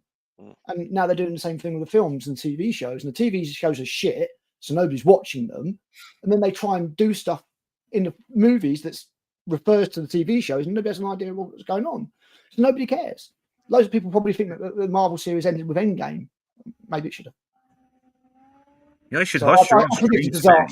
You should hush your own streams. You seem to have a lot to say, and it's you seem to be very good at the off the cuff stuff. So yeah, why don't you start hosting your streams as well? If you can't get a video done for a movie, then just do a little stream on something. It'll keep your channel going. Yeah, sometimes it just takes too long to write a script, basically, and sometimes you write a script and then you don't get it done for ages and stuff. So it's nice to go off the cuff sometimes. I wish it could be really, really casual and spontaneous like Blue. Just literally you get your thoughts out so well, Yeah. And I'd be like, just and you can always edit that stuff out, I suppose. But Yeah, I Yeah, still well- stammer a little bit. You can tell I'm kind of all over the place. I try not to be. I'm trying to. I figured Yeah. it was just because you was pissed, man. You've got the whiskey in your hand and everything, you know. See, being drunk helps out. Yeah. That's my excuse. That's the excuse I'm going to stick with it from now on. So. And yeah, Toxic. I tell you what. When that song came on, I literally fucking creased up. I nearly fell out of my chair. I could not believe. Yeah, the one and on, like vaginoplasty. Man, woman, penis to vagina. Anyway, this has got to end sometime. and it got fucking Oscar nominated as Well, well. 13, man, 13. Oh, Yeah, that's definitely making me want to wrap up now. yeah, And get another drink out the fucking I definitely need a drink now. cupboard. So yeah, thank you for joining us, you beautiful bastards. And whether you beautiful bastards are Northern, English or not, thanks for watching. And do remember to like, comment, share, subscribe, and ring that bell in order to be notified. And if you wish to further support this channel, links will be in the description below. But right now, that's us done. And we're off to the pub. And enjoy your weekend. Laters.